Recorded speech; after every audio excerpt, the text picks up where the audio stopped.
Hello everyone, मैं मनीष चौधरी आपका MGCI के डिजिटल प्लेटफॉर्म पे बहुत बहुत स्वागत करता हूं। आज हम डिस्कस कर रहे हैं प्रतिज्ञा नीट 2025 का पार्ट टेस्ट थर्ड, ठीक है, जिसका फिजिक्स सॉल्यूशन लेकर आया हूं मैं, जो हमारा 9 मार्च 2025 को होगा। ठीक है, इसी के रिगार्डिंग इसके जो टॉपिक्स है हम डिस्कस कर लेते हैं। आइए, टॉपिक्स कौन कौन से हैं? तो इसमें जो टॉपिक्स आने वाले हैं वो ray optics, wave optics, modern physics, यूएमडी और इरर्स है। ठीक है, चलिए इसी के साथ हम समय व्यतीत ना करते हुए थोड़ा सा आगे बढ़ते हैं क्वेश्चंस की ओर। तो क्वेश्चन नंबर फर्स्ट, पहला ही क्वेश्चन जो आपका है वो सेमीकंडक्टर लॉजिक गेट से है। इसमें क्वेश्चन दे रखा है, नीचे दर्शाए गए लॉजिक परिपथ के निवेशी ए व बी के तरंग रूप निम्न है, सही निर्गम तरंग का रूप का चयन कीजिए। The logic circuit shown below has a input waveform A and B as shown, pick out the correct output waveform. अब जनरली देखिएगा कि मुझे एक डायग्राम दे रखा है, उस डायग्राम के रिगार्डिंग मुझे दो इनपुट्स दे रखे हैं और आउटपुट में मुझे चार ऑप्शन दे रखे हैं। तो मुझे जो आउटपुट मिलने वाला है उसके बारे में मुझे डिस्कस किया जा रहा है। तो इसको नॉर्मली मैं देखूं तो ये ए और ये बी है, ये नॉट गेट है। क्या नॉट गेट क्या करता है? क्या जस्ट उसका उल्टा कर देता, मतलब ए बार, बी को क्या कर देगा? B bar. अब देखिए यहां पर जो आएगा वो आएगा ए बार प्लस बी बार का बार, यही आएगा। जनरली ये जो गेट है वो नॉर गेट है, तो नॉर गेट तो इसी प्रकार बनाएगा। तो इन दोनों का यदि मैं निकालूंगा तो मुझे ये एक्सप्रेशन मिलेगा। फिर मैं डी मॉर्गन थ्योरम जानता हूं, उसके रिगार्डिंग यदि मैं बात करूंगा तो मुझे क्या मिलता है? A double bar dot B double bar. अब डबल बार आने का मतलब है कि सेम वही बन चुका है, मतलब क्या मिला? A dot B. मतलब मुझे फाइनल एक्सप्रेशन जो मिल रहा है वो क्या है? A dot B. मतलब ये जो मुझे फाइनल गेट मिला है वो कौन सा गेट मिला है? AND gate. ठीक है, एन गेट मिला है तो एन गेट की टेबल हमें क्या बोलती है? एन गेट की टेबल हमें बोलती है कि भैया जो भी 0 0 0 1 1 0 और 1 1, यदि इन दोनों सिग्नल में से एक भी जीरो आया तो आउटपुट आपका क्या हो जाएगा? जीरो। देखो 0 0 0, अब इन दोनों 1 है तभी क्या 1 होगा क्या? तो हम देखते हैं, देखो इनपुट सिग्नल्स में हम यहां पे देख लेते हैं। देखो पहला वाला हम यही डिफाइन करते हैं उसको। मुझे ए भी 1 है और बी भी 1 है तो आउटपुट भी मुझे क्या मिलेगा? 1 ही मिलेगा। आउटपुट 1 मिला तो देखिए पहले वाले में 1, दूसरे देखो यहां पर आते हैं ना, पहला वाला यदि हम शुरुआत करें तो पहले वाले में यदि हम बात करें तो पहला वाला ये रहा 1, ठीक है, ये 0 है। और ये भी हम बात करेंगे तो ये भी कितना है? ये 1 हो गया है मेरा। तो पहला वाला तो मेरा रॉन्ग हो गया है ना, पहला वाला 0 है और ये क्या है? 1। फिर इसके बाद हम आगे बढ़ते, देखिए ये भी 1 है और ये भी 1 है, तो दोनों मतलब बी सी और डी तीनों मेरे अभी तक करेक्ट है। फिर हम आगे बढ़ जाते हैं। फिर मैंने डिस्कस किया नेक्स्ट, चलिए तो मैंने देखा कि देखो दूसरा सिग्नल है वो 0 0 है, तो 0 0 पे भी मुझे क्या मिलता है? 0। ठीक है, तो देखिए आउटपुट में यदि अगला अगला डिस्कशन करेंगे तो ये तो क्रॉस हो ही चुका है। क्या ये भी 0 मिला है? क्या ये भी 0 मिला है? और ये भी क्या मिला है? 0। तो आउटपुट मेरे को क्या मिला है? 0। मतलब तीनों अभी भी सही है। इसके बाद मैं आगे बढ़ता हूं, देखो ये 0 है और ये 1 है। 0 1 में भी आउटपुट मुझे क्या मिलना चाहिए? 0। ठीक है, तो देखो ये भी 0 मिला है, फिर ये भी 0 मिला है, ठीक है, और ये वाला जो मुझे मिला है वो 1 मिला है। मतलब ये भी क्या हो गया? गलत, क्योंकि एक भी 0 आया तो आउटपुट क्या हो जाएगा? 0। उसके बाद मैं आगे बढ़ता हूं, देखिए ये क्या है? 1 और ये क्या है? 0। 1 0 भी क्या होने वाला है? 0। तो अगला पॉइंट यदि मैं देखूंगा तो ये कितना है? 0 है ना। ठीक है, ये कितना है? 1।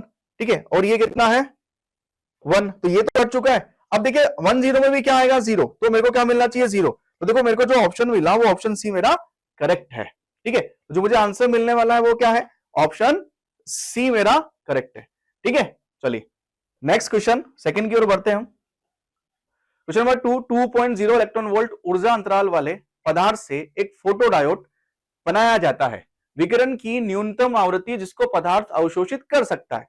देखो मुझे यहां पे एनर्जी दे रखी है, इंग्लिश में the photodiode is made of a metal with the band gap 2.0 electron volt. मतलब जो मुझे एनर्जी दे रखी है वो एनर्जी कितनी है बच्चे? E is equal to 2.0 electron volt. फिर the minimum frequency of the radiation that can be absorb by the material is nearly. तो मुझसे पूछा गया है कि विकिरण की न्यूनतम आवृत्ति, मिनिमम फ्रीक्वेंसी मुझे निकालनी है। तो E इज इक्वल टू क्या होता है? E इज इक्वल टू होता है h न्यू। अब इलेक्ट्रॉन वोल्ट में है तो इसको आप लिख सकते हो 1.6 इंटू 10 की पावर माइनस 19। ठीक है, जूल में आ जाएगा। अब हम वैल्यू रखते हैं यहां पे, तो कितना आ जाएगा 2 इंटू 1.6 इंटू 10 की पावर माइनस 19। एच है आपका, जो एच हो जाएगा वो है 6.64 इंटू 10 की पावर माइनस 34 इंटू न्यू। तो यहां से जो न्यू की वैल्यू मुझे निकालनी होगी, वो न्यू की वैल्यू मुझे क्या मिलती है देखिएगा, तो 2 इंटू 1.6 इंटू 10 की पावर माइनस 19 अपॉन 6.64 इंटू 10 की पावर माइनस 34। ठीक है, तो इसको लगभग हम कैलकुलेट करते हैं तो वैल्यू जो मुझे मिलती है वो मिलती है 5 इंटू 10 की पावर 14 हर्ट्ज। कहानी समझ में आई? तो मुझे आवृत्ति जो मिली बच्चों यहां पे वो कितनी मिली, 5 इंटू 10 की पावर 14 हर्ट्ज। ऑप्शन डी मेरा करेक्ट है। ठीक है, चलिए आगे बढ़ते हैं क्वेश्चन नंबर 3 की ओर। कथन है संधि डायोड में विस्तरण धारा की दिशा पी क्षेत्र से एन क्षेत्र की ओर होती है, और कारण बोल रखा है बहुसंख्यक आवेश वाहक उच्च सांद्रता से निम्न सांद्रता की ओर गति करते हैं। ठीक है भाई, सीधी सी बात है, पहला भी सही है दूसरा भी सही है, इंग्लिश वर्जन भी हम पढ़ते हैं। The direction of diffusion current in junction diode is from P region to N region, मतलब पी क्षेत्र से एन क्षेत्र की ओर प्रवाहित हो रही है, और बहुसंख्यक आवेश उच्च सांद्रता से निम्न सांद्रता की ओर गति करते हैं। विसरण धारा क्या होती है मैं आपको समझा देता हूं। यहां दो प्रकार की धाराएं होती है। जनरली यदि हम डायोड की बात करते हैं तो डायोड जो मिलकर बना होता है वो बना होता है पी और एन से। पी में जो होते हैं वो होल्स मेजॉरिटी चार्ज कैरियर्स होते हैं, और एन में जो होते हैं वो इलेक्ट्रॉन्स होते हैं। क्लियर है? जनरली क्या होता है कि जब यहां पी से एन की तरफ होल्स ट्रेवल करते हैं और एन से इलेक्ट्रॉन की तरफ, एन से पी की तरफ इलेक्ट्रॉन्स ट्रेवल करते हैं। क्यों? क्योंकि इनमें आकर्षण होगा और वो यहां पर जाकर कंबाइंड होते हैं और यहां पे आयंस फ्री करते हैं। क्लियर है? तो सीधी सी बात है, इनके फ्लो होने से एक करंट फ्लो होती है, ठीक है, जिसको हम हिंदी में विसरण धारा और इंग्लिश में डिफ्यूजन करंट बोलते हैं। क्लियर है? तो करंट फ्लो हो रही है भैया, पी से एन की तरफ फ्लो हो रही है। अब देखो यहां पे क्या होता है, आयंस आ जाते हैं। यदि मैं आपको कुछ समझाना चाहूं डीपली, तो देखो यहां पे यदि हम बात करें तो ये होल्स है, ठीक है, होल्स के पास क्या होता है, नेगेटिव आयंस होते हैं, और इलेक्ट्रॉन्स के पास पॉजिटिव आयंस होते हैं। तो यहां पे नेगेटिव और पॉजिटिव आ जाते हैं, ये नेगेटिव और ये पॉजिटिव, ये नेगेटिव और ये पॉजिटिव। तो यहां पे एक बैटरी एक इलेक्ट्रिक फील्ड क्रिएट हो जाता है। अब इस इलेक्ट्रिक फील्ड के कारण अपोजिट डायरेक्शन में एक करंट और आती है जिसको बोलते हैं ड्रिफ्ट करंट। समझ में आया? ठीक है, अपवन धारा, वो ड्रिफ्ट करंट मुझे मिलती है। तो यहां दो प्रकार की धारा होती है, दो टाइप्स की, एक होती है डिफ्यूजन करंट और एक होती है ड्रिफ्ट करंट। ये जनरली डिफ्यूजन करंट विसरण धारा की बात कर रहा है, तो हम उसी की बात कर रहे हैं। तो सीधी सी बात है, पहला कथन क्या है, सही है, संधि डायोड से विसरण धारा की दिशा पी क्षेत्र से एन क्षेत्र की ओर होती है। और ऐसा क्यों हो रहा है? क्योंकि मुझे पता है बहुसंख्यक से जो सांद्रता है, यहां पे बहुसंख्यक की सांद्रता क्या है, होल, ठीक है, और यहां बहुसंख्यक सांद्रता क्या है, इलेक्ट्रॉन। तो बहुसंख्यक आवेश उच्च सांद्रता से निम्न सांद्रता की ओर प्रवाहित होते हैं। तो सीधी सी बात है, पहला सही है, दूसरा सही है, मतलब कथन सही है, कारण सही है, उसका एक्सप्लेनेशन भी दे रहा है। क्लियर है? तो जो मुझे मिल रहा है वो क्या होगा इसका आंसर? तो आंसर देखें तो दोनों ए आर सही है, लेकिन आर ए का सही व्याख्या नहीं करता, नहीं भाई करता है। तो दोनों ए और आर सही है तथा आर ए की सही व्याख्या करता है, मतलब ऑप्शन डी करेक्ट है। तो option D both A and R correct and R is the correct explanation of A. कहानी समझ में आ गई? चलिए आगे बढ़ते हैं। क्वेश्चन नंबर 4, 300 केल्विन ताप पर शुद्ध सिलिकॉन क्रिस्टल की चालकता क्या होगी यदि इस ताप पर प्रतिघन से मीटर इलेक्ट्रॉन कोटर युग्म 1.072 इंटू 10 की पावर 10 और म्यू ई आपको दे रखा है और म्यू भी आपको दे रखा है, मतलब आपको मोबिलिटी गतिशीलता दे रखी है दोनों की, इलेक्ट्रॉन और होल्स की। आपको टेम्परेचर दे रखा है और आपसे क्या पूछी जा रही है, चालकता। चालकता का फॉर्मूला क्या होता है, सिग्मा इज इक्वल टू, हम बात करेंगे सिग्मा इज इक्वल टू, है ना, N E mu E plus mu H. ठीक है, अब ध्यान से देखिए, मुझे एन क्या होता है, प्रति सेंटीमीटर। मुझे दे रखा है यहाँ पे कोटर युग्म 1.072 10 की पावर 10। ठीक है, तो यहां पे हम इसको इंग्लिश वर्जन में पढ़ लेते हैं। What will be the conductivity of pure silicon crystal at 300 kelvin temperature if electron hole pairs per centimetre cube, मतलब पर सेंटीमीटर क्यूब, मतलब आपका जो वॉल्यूम है, ठीक है, यूनिट वॉल्यूम, ठीक है, पर वॉल्यूम, उसमें आपके इलेक्ट्रॉन्स की संख्या कितनी है, तो वही तो एन होता है, स्मॉल एन। तो स्मॉल एन आपको गिवन कर रखा है, स्मॉल एन की वैल्यू कितनी है, स्मॉल एन आपको दे रखा है 1.072 इंटू 10 की पावर 10। क्लियर है? आपको म्यू ई की वैल्यू दे रखी है, म्यू ई कितना है देखिए 1350 सेंटीमीटर स्क्वायर पर वोल्ट।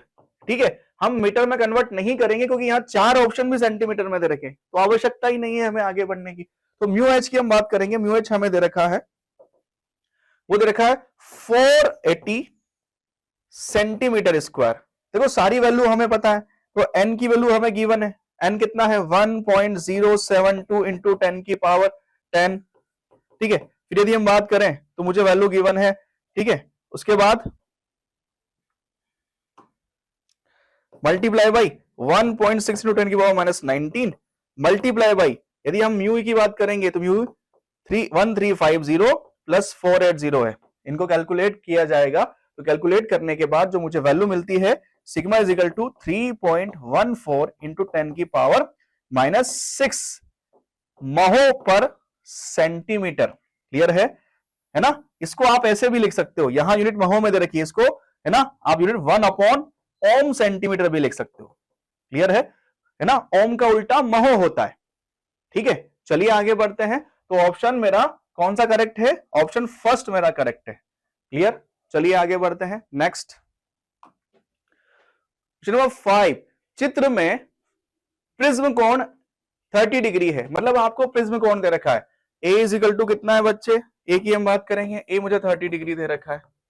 ठीक है, उसके बाद बोला गया तथा किरण PQ आपतन दिखाया गया है ना, PQ जो है वो आपतन किरण, आपतित किरण है, और RS जो है वो कौन सी किरण है, लंबवत निकलती है, पर कौन सी, निर्गत किरण है। तो विचलन कोण डेल आपसे पूछा गया है। ठीक है, विचलन कोण आपसे डेल जो है वो पूछा गया है।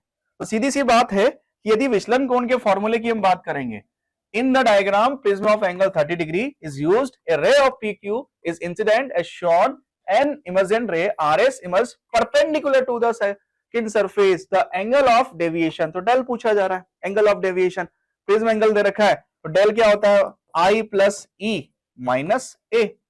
अब I की वैल्यू यदि हम बात करेंगे, ध्यान से देखिएगा, ये यहां परपेंडिकुलर निकल रहा है, लंबवत निकल रहा है, तो E की वैल्यू कितनी हो गई, 0। यदि E 0 हो गई तो I मुझे गिवन है। अब I जो होता है वो परपेंडिकुलर से होता है, ये एंगल मुझे 30 डिग्री दे रखा है, वो इसके सरफेस से दे रखा है, इस आर्म से दे रखा है। परपेंडिकुलर से एंगल निकालूंगा तो कितना हो जाएगा, 60 डिग्री हो जाएगा। तो ये लिखा जाएगा 60 प्लस 0 है माइनस 30 डिग्री, तो डेल की वैल्यू कितनी मिलेगी बच्चे, मुझे 30 डिग्री। Is it clear? तो मुझे आंसर जो मिला है वो कितना मिला है, 30 डिग्री मिला है। कहानी समझ में आई है? ठीक है, चलिए आइए आगे बढ़ते हैं नेक्स्ट क्वेश्चन नंबर 6 की ओर। आइए 6, उत्तल लेंस की फोकस दूरी 10 सेंटीमीटर, मतलब आपको उत्तल लेंस दे रखा है, the focal length of a convex lens is 10 centimetre, मतलब आपको जो F दे रखा है वो कितना है बच्चे, 10 सेंटीमीटर है। कितना है, 10 सेंटीमीटर। चलिए आगे बढ़ते हैं। And it's refractive index is 1.5, यदि एक पृष्ठ की वक्रता त्रिज्या, अपवर्तनांक 1.5 है, यदि वक्र एक पृष्ठ की वक्रता त्रिज्या 7.5 सेंटीमीटर है, मतलब आपको यहां म्यू दे रखा है 1.5 है, आर की वैल्यू कितनी है बच्चे, 7.5 सेंटीमीटर है। तो दूसरे पृष्ठ की वक्रता त्रिज्या क्या होगी, if the radius of curvature of one surface is 7.5 centimetre, then the radius of curvature of the second surface will be, तो आपसे पूछा गया R1 दे रखा है, आपसे R2 पूछा जा रहा है। Are you know about the lens formula, lens focus formula, lens maker formula? It means 1 upon F is equal to mu L upon mu S minus 1 upon R1 minus 1 upon R2। ठीक है, जब भी यदि आपको नहीं बोला गया है तो लेंस कहां रखा हुआ है, तो लेंस रखा हुआ है एयर में, वायु में रखा हुआ है, तो सराउंड कितना हो जाएगा 1, तो 1 upon F is equal to mu L की हम बात करेंगे। ये लेंस का दे रखा है आपको, देखो लेंस का अपवर्तनांक दे रखा है ना, उत्तल लेंस का अपवर्तनांक, रिफ्रैक्टिव इंडेक्स 1.5, तो ये 1.5 अपॉन 1 माइनस 1 हो जाएगा। R1 की वैल्यू आपको कितनी है, 1 अपॉन 7.5, और देखिए यहाँ पे आपको फोकस भी दे रखा है, तो हम फोकस भी रख देते हैं। क्लियर है? तो वैल्यू कितनी हो जाएगी, 1 अपॉन 10 माइनस 1 अपॉन R। आप चाहें तो सॉल्व कर सकते हैं, 1 अपॉन 10 ये कितना हो जाएगा बच्चे, ये 0.5 हो जाएगा, 0.5 इट मींस 1/2, ये 7.5 माइनस 1/r हो जाएगा। इसको आप कट करेंगे तो ये 5 आ जाएगा। सॉल्व कर सकते हैं तो यहाँ पे 1/r, इट मींस आप इसको R2 बोल सकते हैं, और R2 जो है आपका R ले लिया गया है। 1/r कितना हो जाएगा, 1/r इज इक्वल टू हो जाएगा 1/7.5 माइनस 1/5। क्लियर है? तो आप इसको सॉल्व कर सकते हैं। ये ऊपर की तरफ जाएगा, 2 टाइम्स कट हो गया, ये कितने टाइम्स कट हो गया, 5 से 15 टाइम्स। क्लियर है? तो आप यहाँ कितना हो जाएगा, 1/r सॉल्व करेंगे, ठीक है, तो 15 सेल्सियम आएगा, तो 2 माइनस 3, इट मींस r की वैल्यू कितनी आ जाएगी बच्चे, -15 सेंटीमीटर। क्लियर? तो मुझे जो वैल्यू मिली है वो कितनी है, option B, -15 centimetre. Is it clear? कहानी समझ में आ गई होगी। आगे बढ़ते हैं। Next question number 7। किसी प्रिज्म के लिए विचलन कोण डेल का आपतन कोण आई के साथ परिवर्तन चित्र में दर्शाया गया है, तो प्रिज्म का अपवर्तनांक क्या होगा। देखिए, आपको variation of angle of deviation del versus angle of incident i for a prism is given in the figure, the value of refractive index of prism. Clear? देखो, आपको यहां पे जो ये दे रखा है, ये डेल मिनिमम है ना, मिनिमम की वैल्यू है, ठीक है। यहां पे जो आई आपको दे रखा है वो 45 डिग्री है। अब आपसे पूछा गया the value of refractive index of prism, तो जनरली हम जानते हैं sine i upon sine r is equal to कितना होता है, म्यू, रिफ्रैक्टिव इंडेक्स। देखो, आई तो मुझे पता है, लेकिन यदि मुझे कहीं से आर मिल जाए तो मेरा काम हो जाएगा। क्लियर? तो मैं एक चीज जानता हूं कि जनरली जब मिनिमम डेविएशन आता है, जब मिनिमम डेविएशन की हम बात कर रहे होते हैं, तो एक फॉर्मूला होता है डेल बराबर, है ना, आई प्लस ई माइनस ए। हम यहां से मिनिमम डेविएशन निकालते हैं, तो मिनिमम डेविएशन जो मिलता है डेल मिनिमम, वो मिलता है आई इज इक्वल टू आई, और यहां पे R1 is equal to are, तो ए जो हो जाता है वो 2r हो जाता है। तो जनरली हम यहाँ वैल्यू पुट करेंगे, तो देखिएगा ध्यान से, हम वैल्यू रखते हैं यहाँ पे, तो वैल्यू क्या यहाँ पे रखते हैं, तो डेल कितना है, डेल आप देखेंगे 30 डिग्री दे रखा है आपको, डेल मिनिमम कितना है, 30 डिग्री। देखिए ये 30 डिग्री, अब यहाँ पे कितना हो गया, ये 2i हो गया, -2r हो गया है। ये कितना, 30 डिग्री, ये 2 मल्टीप्लाई बाय 45, आई की वैल्यू 45 है, -2r है, तो 2r इज इक्वल टू कितना हो जाएगा, 90 माइनस, उधर लेके जाएंगे तो 30 हो जाएगा, तो 2r इज इक्वल टू हो गया 60 डिग्री, और इस वैल्यू को यदि आप रखेंगे तो ये r जो आपको मिलता है बच्चे, वो कितना मिलता है, 30 डिग्री। ठीक है, अब मुझे वैल्यू मिल चुकी है। अब देखिए, मुझे यहां पर जो वैल्यू मिली है वो r की मिल चुकी है, आई मुझे पता है, तो देखिए साइन आई की वैल्यू है 45, साइन r जो है वो 30 डिग्री है, और म्यू है, ये हो जाएगा 1/√2, ये हो गया 1/2 इज इक्वल टू म्यू।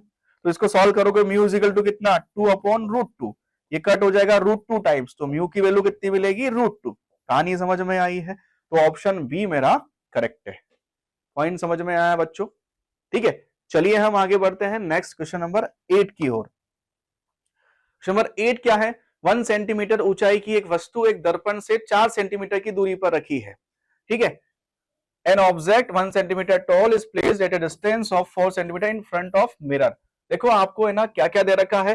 पहली बात, आपको ऊंचाई, इट मींस हाइट दे रखी है ऑब्जेक्ट की, वो कितनी है, 1 सेंटीमीटर। फिर उसके बाद वो बोलता है कि जो उसको रखा हुआ है ऑब्जेक्ट, इट में वस्तु को जो रखा हुआ है वो कितनी दूरी पर रखा हुआ है, 4 सेंटीमीटर, मतलब u इज इक्वल टू दे रखा है आपको -4 सेंटीमीटर। ठीक है, in front of mirror, front of mirror है तो ये वैल्यू कितनी हो जाएगी, -4, क्योंकि हम जानते हैं जनरली यदि हम मिरर की बात कर रहे हैं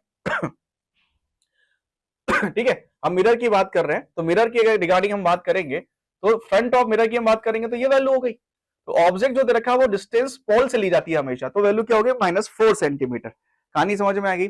अब बोला इस वस्तु का सीधा एवं 3 सेंटीमीटर ऊंचाई का प्रतिबिंब प्राप्त करने के लिए कौन सा, पहली बात जो मुझसे बोली गई हम उसकी बात कर लेते। तो बोला गया सीधा, सीधा मतलब सीधी सी बात है ना, सीधा मतलब जो है वो हम बात करने वाले हैं, मतलब वस्तु ऐसी है तो प्रतिबिंब भी कैसा बनेगा, सीधा बनेगा, बिल्कुल क्लियर है ना। उसके बाद बोला गया 3 सेंटीमीटर ऊंचाई, मतलब एचआई की जो वैल्यू है बच्चे वो कितनी है, 3 सेंटीमीटर। कहानी समझ में आ गई? तो करने के लिए आवश्यक है, अब कंडीशन दे रखी है ना, हम इसको इंग्लिश में डिस्कस कर लेते हैं। In order to produce an upright image of, upright मतलब सीधी, 3 सेंटीमीटर हाइट, 1 नीड्स एस। ठीक है, तो 4 ऑप्शन है, हम उसमें से पढ़ने वाले हैं। एम हम जानते हैं, एम इज इक्वल टू, हम डिस्कस करें तो HI अपॉन H नॉट होता है, it means -V upon U। ठीक है, चलिए अब यहां पे एच आई की वैल्यू कितनी है 3 1 फिर माइनस वी। अब यू कितना है बच्चे, यू आपका -4 है तो माइनस से माइनस कट हो जाएगा, v इजिकल टू कितना मिला 12 सेंटीमीटर। मतलब आपका v जो है वो पॉजिटिव मिला है। पॉजिटिव मतलब जो होता है वो इमेजिनरी होता है, किसके लिए, मिरर के लिए, दर्पण के लिए हम बात कर रहे हैं। तो 12 सेंटीमीटर हो गया। अब इसके बाद हम फोकस की बात कर लेते हैं, है ना, मुझसे वक्रता त्रिज्या के रूप में पूछा जा रहा है। ठीक है, तो F is equal to u v upon u plus v. अब u की हम बात कर लेते हैं तो बच्चे u कितना है, u मुझे दे रखा है -4, v कितना है 12, फिर ये कितना है -4 प्लस ये कितना है, यदि हम बात करें तो ये 12, ये कितना हो गया -4 इंटू 12 अपॉन ये कितना हो गया 8, 2 बार कटा है, कितनी बार आया 6। क्लियर। तो मुझे जो वैल्यू मिली F इजिकल टू कितना मिला -6 सेंटीमीटर। देखो पहली बात फोकस क्या मिली है मुझे, नेगेटिव। फोकस नेगेटिव किसका होता है, वो होता है कॉन्केव मिरर का, है ना। यदि हम बात करेंगे तो कॉन्केव मिरर इट मींस अवतल दर्पण, अवतल दर्पण इसको हम बोलते हैं कॉन्केव मिरर। ठीक है, अब ये मुझे जो मिला है वो फोकस मिला है, तो रेडियस कितना हो जाएगा -12 सेंटीमीटर। क्लियर है, तो मुझे जो मिलना चाहिए वो मिलना चाहिए 12 सेंटीमीटर वक्रता त्रिज्या का अवतल दर्पण, concave mirror of radius of curvature of 12 centimetre. तो option B is correct answer. कहानी समझ में आई होगी। क्लियर है बच्चों। चलिए आगे बढ़ते हैं नेक्स्ट क्वेश्चन नंबर 9 की ओर। 9, किसी माध्यम के लिए ध्रुवण कोण 60 डिग्री है। मतलब आपको ध्रुवण कोण दे रखा है ना, आईपी दे रखा है, the angle of polarization of any medium is 60 degree, 60 degree दे रखा है आपको। ठीक है, what will be the critical angle for this. Generally मैं जानता हूं एक रिलेशन वेबस्टर लॉ से, वेबस्टर लॉ मतलब वेबस्टर नियम, वेबस्टर का नियम क्या बोलता है, tan आईपी, है ना, पोलराइजेशन एंगल का जो टेंजिया होता है, क्लियर, आईपी, वो रिफ्रैक्टिव इंडेक्स इट मींस अपवर्तनांक के बराबर होता है। ये कितना है tan 60 इजिकल टू कितना है म्यू, तो tan 60 की वैल्यू जो होती है वो होती है √3। क्लियर। जनरली यदि हम बात करें क्रिटिकल एंगल इट मींस क्रांतिक कोण की बात की जाए तो क्रांतिक कोण sin theta c is equal to होता है 1/म्यू। अब मुझे 1/म्यू, म्यू की वैल्यू कितनी है 1 मतलब म्यू √3 है तो ये कितना हो गया 1/√3, थीटा c कितना हो जाएगा sin इनवर्स 1/√3। कहानी समझ में आ गई होगी। क्लियर है, तो ऑप्शन डी करेक्ट है। पॉइंट क्लियर है। चलिए आगे बढ़ते हैं क्वेश्चन नंबर 10। दो पोलराइड P1 तथा P2 इस प्रकार रखे गए हैं कि उनकी अक्ष आपस में लंबवत है। P1 पर आपतित अध्रुवित प्रकाश की तीव्रता I0, P1 और P2 के बीच में एक अन्य पोलराइड P3 को इस प्रकार रखा जाता है कि इसकी अक्ष P1 की अक्ष से 37 डिग्री का कोण बनाती है। तो P2 से निर्गत प्रकाश की तीव्रता क्या होगी। Two polarides P1 and P2 are placed with their axes perpendicular to each other. Unpolarized light of intensity I0 is incident on P1. P1 पर I0 हो गया. A third polaride P3 is kept in between P1 and P2 such that axis makes an angle 37 degree with that of P1. The intensity of transmitted light through P2. Generally क्या है, देखिए मान लीजिए जो बोला गया हम उसको ड्रॉ कर लेते। एक पोलराइड है, यहां से लाइट आई I0, इससे जब निकलती है तो मुझे क्या मिलता है I0/2। ठीक है, फिर उसके बाद वो बोला गया कि जो अगला पोलराइड ये P1 है और जो P3 है वो एक दूसरे के क्या है परपेंडिकुलर है, मतलब ये P3 वाला है तो इसकी एक्सिस तो ये वाली हो गई और इसकी जो एक्सिस है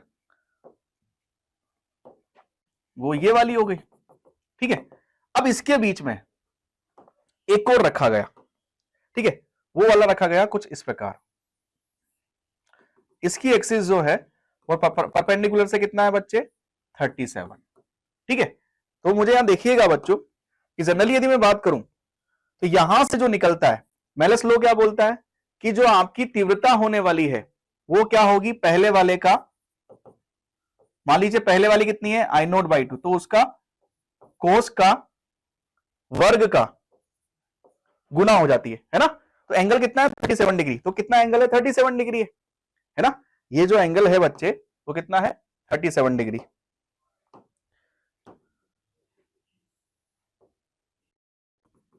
ये 37 डिग्री है ना, ठीक से बना देता हूं मैं इसको। तो कितना हो जाएगा, ये आई जो मुझे मिलेगा यहाँ पे, आई इज इक्वल टू कितना हो जाएगा, आई नॉट बाई टू, कॉस 37 कितना है, कॉस 37 की बात करेंगे तो 4/5 का होल स्क्वायर। तो आई इज इक्वल टू कितना हो जाएगा, आई नॉट बाई टू, ये हो गया 16/25, कर जाएगा 8 टाइम्स, तो वैल्यू मुझे कितनी मिलेगी, 8 आई नॉट अपॉन 25। क्लियर है ना, इसको 8 आई नॉट अपॉन 25। पॉइंट समझ में आया। फिर हम थोड़ा सा और आगे बढ़ते हैं, तो फाइनली मुझे यहां पर मिलता है, तो देखो मुझे अब जो मिलने वाला है, अब यहां से पास होगा, तो अब इस प्रकार पास होगा, तो मुझे क्या ये मिला है क्या, तो अब जो एक्सिस हो जाएगी, क्या वो ये वाली एक्सिस हो जाएगी क्या, है ना। अब जो ट्रांसमिशन एक्सिस है, देखो यहां पे संचरण अक्ष से हम एंगल लेते हैं, क्या ये संचरण अक्ष, एक भी ट्रांसमिशन एक्सिस ये वाली थी क्या, पहले ऐसे आ रहा था, पहले ऐसे आया तो एक्सिस ये, अब ये ऐसे गया है तो अब एक्सिस ये वाली हो गई ना। तो यदि एंगल 37 डिग्री है तो ये वाला कितना हो जाएगा, 53 डिग्री।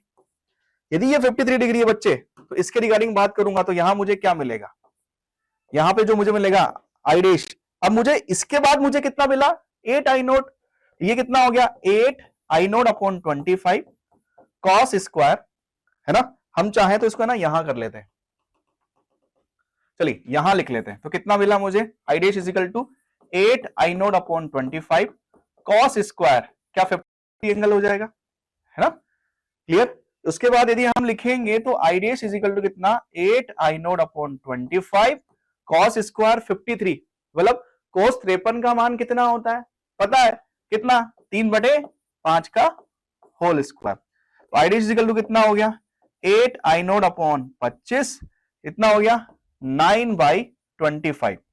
तो आई डैश की वैल्यू कितनी हो जाएगी, 8 नाम 72 आई नोट अपॉन 625, तो 72 आई नोट अपॉन 625। तो ऑप्शन डी मेरा करेक्ट है। कहानी क्लियर है। हम जानते हैं मेलस लॉ के रिगार्डिंग, मेलस लॉ क्या बोलता है कि जो आपको वैल्यू मिलने वाली है, मतलब जो आपको मान मिलने वाला है किसी प्रकाश की तीव्रता का, वो होता है आई नॉट कॉस स्क्वायर थीटा। ठीक है, आई नॉट उसके जस्ट पहले जो तीव्रता है वो रहती है, और थीटा जो होता है वो ट्रांसमिशन एक्सिस एंगल होता है, मतलब जहां संचरण होना जिस प्रकार, यहां से तो ऐसी ही निकलेगी तो ये रहेगी, इसके बाद ऐसी निकली तो क्या इस प्रकार रहेगी क्या। सिंपल सी कहानी है, पॉइंट समझ में आया है, क्लियर है।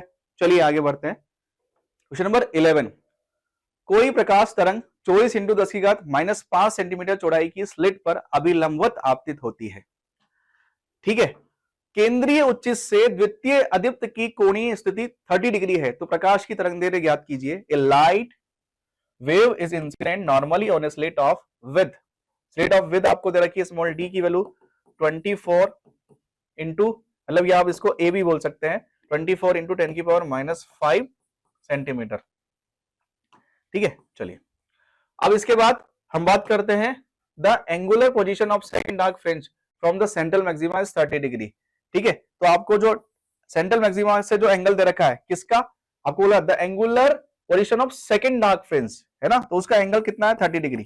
ठीक है, तो ये डेविएशन वाला, इट मींस विचलन वाली कहानी चल रही है। हम इसमें जानते हैं कि sine theta is equal to होता है n lambda upon a, n जो होता है नंबर ऑफ फ्रिंजेस होती है। ठीक है, इसमें जो आपका द्वितीयक निम्निस्ट बनता है, द्वितीयक सेकेंडरी, है ना, द्वितीयक निम्निस्ट हमने पढ़ा था, याद है आपको, सेकेंड सबसाइडरी मिनिमा, और उसको अदीप्त भी बोला जाता है, इट मींस डार्क फ्रिंज भी बोला जाता है। तो उसके लिए कंडीशन यही थी, कौन सा बोला गया, एस इक्वल टू 2 बोला गया।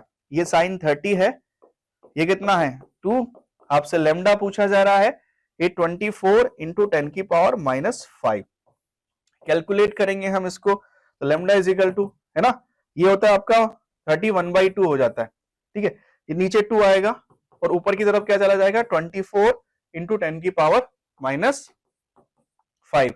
इसको सॉल्व करेंगे आप तो आपको ये जो वैल्यू मिलती है वो 6000 इंटू 10⁻⁻10 के रूप में मिलती है। तो लेमडा जो आपको मिलता है वो कितना मिलता है, 6000 एंगस्ट्रॉन। कहानी समझ में आई है, क्लियर। तो मुझे आंसर मिला है वो ऑप्शन ए मिला है, पॉइंट क्लियर है। नेक्स्ट क्वेश्चन नंबर 12, वाईडीएसी में लेमडा आपको दे रखा है वो 6000 एंगस्ट्रॉन, डी आपको 2 मीटर व स्मॉल डी 6 mm है। जब एक अपवर्तनांक 1.5 अपवर्तनांक की फिल्म को नीचे की स्लिट के सामने रख दिया जाता है तो केंद्रीय उच्चिष्ट थर्ड उच्चिष्ट की स्थिति पर विस्थापित हो जाती है। तो फिल्म की मोटाई ज्ञात कीजिए, तो आपसे मोटाई पूछा जा रहा है। जनरली क्या होता है, वही सीधी सी बात है, आप स्लिट की बात करेंगे, ये स्लिट हो गया ना, छोटा सा होल कर रहे थे हम, है ना, ये S1 और ये S2 था, इनके बीच की डिस्टेंस कितनी थी, स्मॉल डी है। आपको बोला गया कि यहाँ पे आपने क्या रख दिया, है ना, आपने एक यहाँ पे स्लिट रख दी है ना, 10 when a film of refractive index 1.5 in front of the lower slit, मतलब then central maxima is shifted to the position of third maximum। मतलब ये जो S2 है आपका, इसके सामने आपने क्या रख दी है, एक स्लिट रख दी है, ठीक है। तो आपका क्या है, सेंट्रल मैक्सिमम कहां चला गया है, थर्ड पे चला गया है। तो शिफ्टिंग वाली कहानी हमने पढ़ी थी, तो कितना शिफ्ट होता है, t mu minus 1 is equal to n lambda. Shifting यही थी क्या, जब भी कोई सेंटर ब्राइट फ्रिंज यदि किसी ब्राइट फ्रिंज पे शिफ्ट हो रही है तो उस कंडीशन में कंडीशन यही थी शिफ्टिंग वाली, तो t mu minus 1 is equal to क्या था, एन लेमडा। अब मुझसे पूछा गया तो फाइंड थिकनेस ऑफ फिल्म, मतलब फिल्म की मोटाई ज्ञात करने के लिए बोला गया है, तो टी इज इक्वल टू कितना हो जाएगा, t is equal to n lambda upon mu minus 1। अब कौन सा बोला गया, मुझसे बोला गया है कितना शिफ्ट हुआ है सेंट्रल में, फिल द पोजीशन थर्ड, मतलब एन की वैल्यू कितनी है, 3 है, तो 3 लेमडा अपॉन म्यू माइनस 1, ठीक है। अब देखिए 3, अब लेमडा की वैल्यू कितनी है, लेमडा आपको दे रखा है 6000 एंगस्ट्रॉन, ठीक है, तो 6000 इंटू 10 की घात माइनस 10। म्यू कितना है, म्यू आपका 1.5 माइनस 1 है, टी इजिकल टू कितना हो जाएगा, ये 0.5 आएगा, 0.5 से जाएगा तो ये हो जाएगा 6 इंटू 6000, 0.5 है इंटू 10 की पावर माइनस 10, है ना, 0.5 होगा, 0.5 1/2 होता है, ऊपर जाएगा 6 हो जाएगा, t इजिकल टू कितना आया 36 इंटू 10 की पावर माइनस 7। तो आप इसको क्या लिखोगे, t is equal to 3.6 into 10 की पावर माइनस 6, तो t कितना हो जाएगा 3.6 माइक्रोमीटर। कहानी समझ में आई, तो मुझे जो वैल्यू मिली वो मिली 3.6 माइक्रोमीटर, ऑप्शन ए मेरा करेक्ट है। चलिए क्वेश्चन नंबर 13, तरंग दैर्घ्य 5 इंटू 10 की घात माइनस 7 मीटर के एक वर्णीय हरे प्रकाश से 1 mm मतलब मिलीमीटर चौड़ाई पर स्थित दो झिर्रियों को प्रकाशित किया गया है, तो निकटतम दीप्ति पट्टियों को 2 मीटर दूर रखे पर्दे पर बने व्यतिकरण प्रारूप में बनती है, तो बीच की दूरी क्या होगी। Monochromatic green light of wavelength 5 into 10 की power minus metre illuminates a pair of slit 1 mm apart, ठीक है। तो आपको यहाँ पे जो वेवलेंथ दे रखी है लैम्डा इज इक्वल टू कितना है 5 इंटू 10 की पावर माइनस 7 मीटर, ठीक है। स्लिट की जो डिस्टेंस दे रखी है वो कितना है 1 mm। The separation of consecutive bright lines on the interference pattern formed on the screen 2 metre away, मतलब स्क्रीन कितनी दूरी पर है, 2 मीटर दूरी पर है। देखो यही बोला, दो निकटतम दीप्ति पट्टियां 2 मीटर दूर रखे तो पर्दे पर बने व्यतिकरण प्रारूप बनती, तो इनके बीच की दूरी, मतलब किनके बीच की दूरी यदि हम बात करें तो दो झिर्रियां, है ना, चौड़ाई बन रही है, प्रकाशित किया गया, तो दो निकटतम दीप्त पट्टियां। अब दो निकटतम दीप्त पट्टियां या दो निकटतम अदीप्त पट्टियां या दो डार्क फ्रिंज या दो ब्राइट फ्रिंज के बीच की दूरी क्या होती है, यदि हम बात करें तो वो होती है फ्रिंज विड्थ, यही होती है ना, फ्रिंज विड्थ की हम बात करेंगे तो बीटा जो होता है वो क्या होता है ना, फ्रिंज चौड़ाई जिसको हम बोलते हैं, तो वो क्या होता है lambda D upon small D, clear. तो बीटा इज इक्वल टू क्या, लैम्डा आपको दे रखा है 5 इंटू 10 की घात माइनस 7, क्लियर है। फिर डी कितना है 2 मीटर और कितना है 1 इंटू 10 की पावर माइनस 3, तो बीटा कितना हो जाएगा यदि हम बात करेंगे तो ये ऊपर की तरफ जाएगा तो ये हो गया 10 इंटू 10 की पावर माइनस 4, ये बीटा इज इक्वल टू हो जाएगा 1 इंटू 10 की पावर माइनस 3, मतलब कितना आ गया 1 mm। तो मुझे आंसर जो मिला है वो ऑप्शन सी मेरा करेक्ट है, ठीक है। चलिए आगे बढ़ते हैं। नंबर 14, ड्यूटेरियम और हीलियम के नाभिकों के प्रति न्यूक्लियन बंधन ऊर्जा क्रमशः 1.1 मेगा इलेक्ट्रॉन वोल्ट तथा 7.0 मेगा इलेक्ट्रॉन वोल्ट। जब दो ड्यूटेरियम नाभिकों के संलयन से हीलियम नाभिक बनता है तो इस संलयन में मुक्त ऊर्जा क्या होगी। The binding energy per nucleon in deuterium and helium nuclei are 1.1 mega electron volt and 7.0 mega electron respectively when two deuterium nuclei fuse to form a helium nucleus to energy release in the fusion। Generally क्या बोल रहा है कि भैया दो deuterium है, वो दो ड्यूटेरियम मिलके क्या बना रहे हैं बच्चे, वो बना रहे हैं हीलियम, ठीक है, और कुछ एनर्जी निकल रही है, ठीक है, हीलियम बना है और क्या मिल रही है आपको, एनर्जी मिल रही है, तो वो जो एनर्जी रिलीज हो रही है उस एनर्जी की वैल्यू बताइए, ठीक है, ये एनर्जी रिलीज हो रही है। तो जनरली हम जो एनर्जी रिलीज होती है ना हीलियम न्यूक्लियस, तो आपको बोला संलयन में मुक्त ऊर्जा क्या होगी, तो एनर्जी की हम बात करते तो एनर्जी जो मुझे मिलेगी वो क्या हो जाएगी भैया, सीधी सी बात ये है, यदि हम बात करें तो इसका एटॉमिक मास कितना है 4। अब इसने बोला पर न्यूक्लियन, भाई हीलियम की पर न्यूक्लियन बाइंडिंग एनर्जी कितनी है, यदि हीलियम की बात करें तो हीलियम की बाइंडिंग एनर्जी यदि हम बात करें, बाइंडिंग एनर्जी किसकी, हीलियम की, वो कितनी तरह की है, कहां गया देखो binding energy nucleon in deuteron and helium, nuclei are 1.1 electron volt and 7 point, तो हीलियम कितनी है 7.0 मेगा इलेक्ट्रॉन वोल्ट। यदि हम बात करें किसकी, आपसे बोला जाए next binding energy of deuteron मतलब है ना, तो यहां पे हम बात करें H12 की, तो वो कितनी तरह की है 1.1 मेगा इलेक्ट्रॉन वोल्ट। ये किसकी है ना, पर न्यूक्लियन, तो यहां पे कितनी बात कर रहे हैं, यहाँ 4 है, तो 4 मल्टीप्लाई बाई कितना हो जाएगा 7.0, यही हो जाएगा माइनस, अब इसमें से इसको माइनस करेंगे, इसमें से इसको माइनस करोगे तभी तो आपको एनर्जी मिलेगी, यही तो कहानी है, माइनस फिर क्या हो जाएगा, भाई सीधी सी बात है कितने हैं, पहली बात तो 2 है, ठीक है, अब 2 तो ये हैं, उसके बाद एक में कितना है पर न्यूक्लियन, 2 इंटू कितना है 1.1, समझ में आया है, भाई सीधी सी बात है, यदि अकेला होता तो 2, इसमें न्यूक्लियॉन्स की संख्या कितनी है 2, 2 इंटू 1.1 कर देता, और ऐसे कितने हैं 2 हैं, 2 से मल्टीप्लाई कर दिया, तो यदि हम इसको कैलकुलेट करते हैं तो एनर्जी जो मुझे मिलती है, यदि हम बात करें, क्लियर है, तो एनर्जी की वैल्यू यदि हम फाइंड आउट करेंगे, ठीक है, तो वैल्यू मिलती है मुझे 23.6 मेगा इलेक्ट्रॉन वोल्ट। कैलकुलेट करके क्या हम आंसर निकाल सकते हैं, तो ऑप्शन डी मेरा करेक्ट है। चलिए नेक्स्ट क्वेश्चन नंबर 15 की ओर बढ़ते हैं।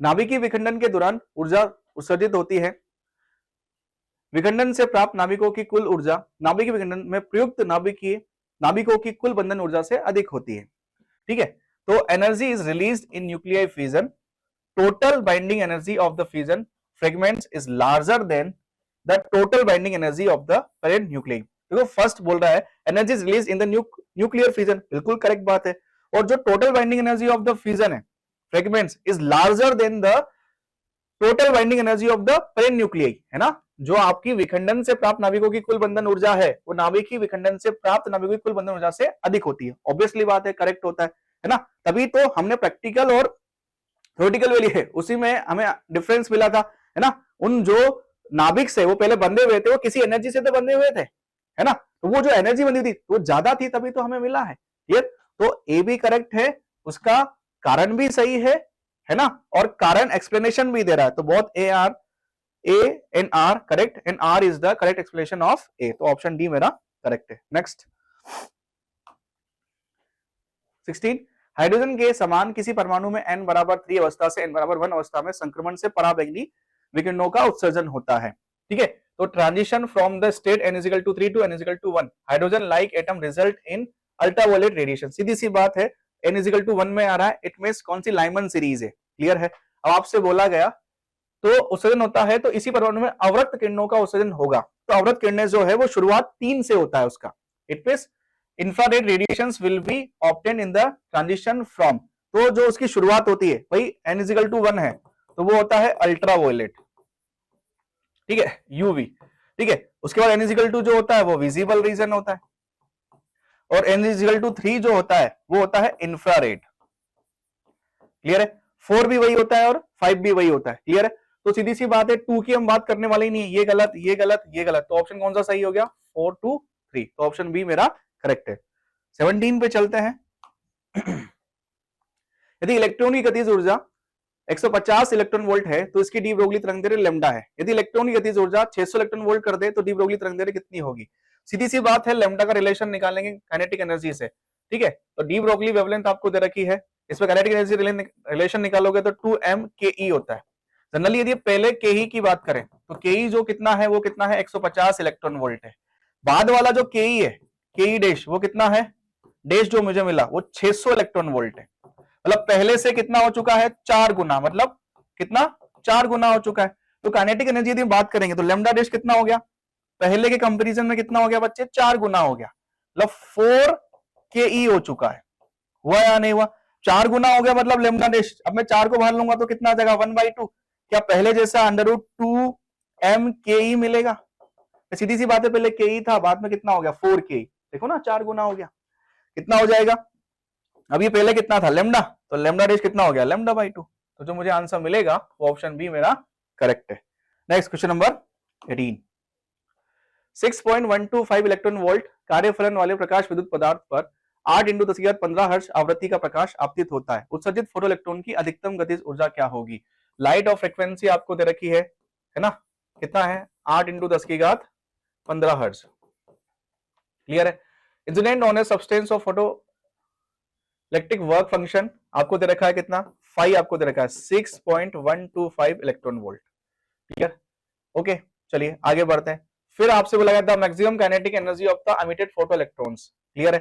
तो काइनेटिक एनर्जी की हम बात करें, क्लियर, सबसे पहले तो हम निकालते हैं E इजिकल टू जो होता है वो होता है work function plus kinetic energy maximum. Clear है? अब E जो होता है वो इलेक्ट्रॉन वोल्ट में बात करें तो h न्यू है। ठीक है, मुझे क्या मिलेगा 6.64 इंटू 10⁻⁻34 इंटू न्यू कितना है 8 इंटू 10⁻15। लेकिन ये तो जूल में है, इसको इलेक्ट्रॉन वोल्ट में कन्वर्ट करना है, तो इलेक्ट्रॉन वोल्ट में कन्वर्ट करने के लिए क्या मुझे डिवाइड करना पड़ेगा। ठीक है, -34 इंटू 8 इंटू 10⁻15 अपॉन 1.6 इंटू 10⁻19 से डिवाइड कर दूंगा तो क्या इलेक्ट्रॉन वोल्ट आ जाएगा। चलिए इसको यदि हम आगे सॉल्व करते हैं तो E इक्वल टू मुझे कितना मिलता है 33.15 इलेक्ट्रॉन वोल्ट। अब फॉर्मूला जानता हूं काइनेटिक एनर्जी मैक्सिमम निकालना है मुझे, तो वो कितना हो जाएगा, वो हो जाएगा आपका, यदि हम डिस्कस करें तो E माइनस 5, E कितना है 33.15 माइनस 5 कितना है बच्चे 6.125। सॉल्व करेंगे तो आपको ये जो वैल्यू मिलती है 27 अप्रोक्सीमेट कितना मिलेगा 20 सॉल्व करेंगे तो 27.0, ठीक है 25 के आसपास। तो काइनेटिक एनर्जी यदि हम लिखेंगे तो अप्रोक्सीमेशन में कितना आ जाएगा, अप्रोक्सीमेशन में वैल्यू जो आपको मिलेगी मैक्सिमम वो कितनी मिलेगी 27 इलेक्ट्रॉन वोल्ट। क्लियर है? तो मुझे जो आंसर मिला है वो ऑप्शन सी मेरा करेक्ट है। 19 प्रकाश विद्युत धारा I और आरोपित वोल्टेज V के मध्य सीधे खींचे गए ग्राफ में उत्सर्जित इलेक्ट्रॉनों की अधिकतम गतिज ऊर्जा क्या होगी। Figure represent the graph of photo current I versus applied voltage V, maximum kinetic energy of the emitted photo electrons. सीधी सी बात है I और V में आपको ग्राफ दे रखा है, तो ये जो मिलता है हमारा स्टॉपिंग पोटेंशियल है। ठीक है, स्टॉपिंग पोटेंशियल निरोधी विभव। क्लियर है? तो ये जो V नोड मुझे मिला है, V नोड कितना मिला 4 वोल्ट, और जो गतिज ऊर्जा होती है वो क्या होती है, क्या Q V नोड होती है क्या, तो Q मतलब क्या इलेक्ट्रॉन है, और ये कितना है इंटू 4, तो कितना हो गया वोल्ट में आ रहा है, कितना हो गया 4 इलेक्ट्रॉन वोल्ट। कहानी समझ में आई है? तो जो मुझे आंसर मिला है गतिज ऊर्जा वो कितनी है 4 इलेक्ट्रॉन वोल्ट। चलिए क्वेश्चन नंबर 20, किसी धातु पृष्ठ पर एकवर्णीय प्रकाश के आपतन से उत्सर्जित प्रकाश इलेक्ट्रॉनों की गतिज ऊर्जा एक परास में होती है। बिल्कुल सही बात है, जब किसी भी सरफेस पे जब प्रकाश आपतित होता है ना, इंग्लिश में पढ़ते हैं the photo electrons produced by A monochromatic light beam incident on a metal surface have a spread in their kinetic energies. जब भी हम मेटल सरफेस की बात कर रहे होते हैं तो उस पे आप जब फोटोन्स अप्लाई करते हो तो उससे जो इलेक्ट्रॉन्स अमिट होते हैं जिनको फोटो इलेक्ट्रॉन्स बोला जाता है, ठीक है, तो अमिट होने के बाद जो एनर्जी काइनेटिक एनर्जीज में जाती है, वो एनर्जी के रिगार्डिंग क्या उनकी परास लगभग सेम होती है ना, तो स्प्रेड होते हैं वो काइनेटिक एनर्जी की फॉर्म में। तो बिल्कुल करेक्ट बात है कि असर्शन आपका करेक्ट है। फिर बोला गया the work function of the metal varies as a function of depth from the surface. नहीं, हम जो भी इलेक्ट्रॉन की बात कर रहे होते हैं वो मेटल सरफेस वाले इलेक्ट्रॉन्स की बात कर रहे होते हैं, तभी तो हम वहां क्या लिखते हैं काइनेटिक एनर्जी मैक्सिमम। समझ में आया? डेप्थ की हम बात नहीं करते हैं, तो रीजन मेरा क्या है रॉन्ग। क्लियर है? तो assertion is true but reason is false, तो ऑप्शन सी मेरा करेक्ट है। चलिए नेक्स्ट 21, 200 वोल्ट पर कार्यरत प्रकाश का एक वर्णीय स्रोत प्रति सेकंड n इंटू 10⁻20 फोटोन उत्सर्जित करता है। प्रकाश की तरंग दैर्घ्य आपसे पूछी गई है। Monochromatic source of light operating 200 what power, P आपको दे रखा है 200 वॉट, ठीक है। फिर अमिट 4 इंटू 10⁻20 फोटोन्स पर second, the wavelength of the light पूछा गया है, तो आपको स्मॉल n भी दे रखा है ना, स्मॉल n मतलब जो फोटोन्स निकल रहे हैं 4 इंटू 10⁻20 फोटोन्स निकल रहे हैं, फोटोन्स पर सेकंड निकल रहे हैं। तो जनरली जो P का फॉर्मूला होता है पावर, वो NH न्यू, ये आवृत्ति के रूप में होता है NHC अपॉन लेमडा। आपसे लेमडा पूछा गया तो आ जाएगा NHC अपॉन P।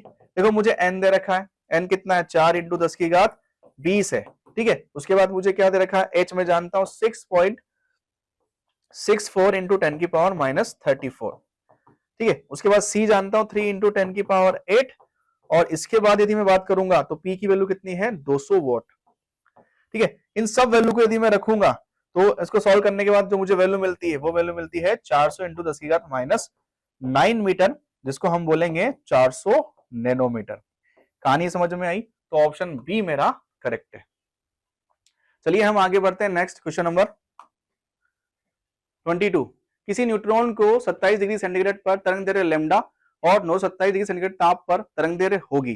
देखो जनरली क्या है, wavelength of neutrons of temperature 27 degree centigrade is lambda है, it's wavelength at 927 degree centigrade. सीधी सी बात है, एक टेम्परेचर दे रखा है तो लैम्डा और टेम्परेचर में रिलेशन क्या होता है, lambda is inversely proportional to 1 upon या इनवर्स रूट टी, या फिर proportional to 1 upon root T.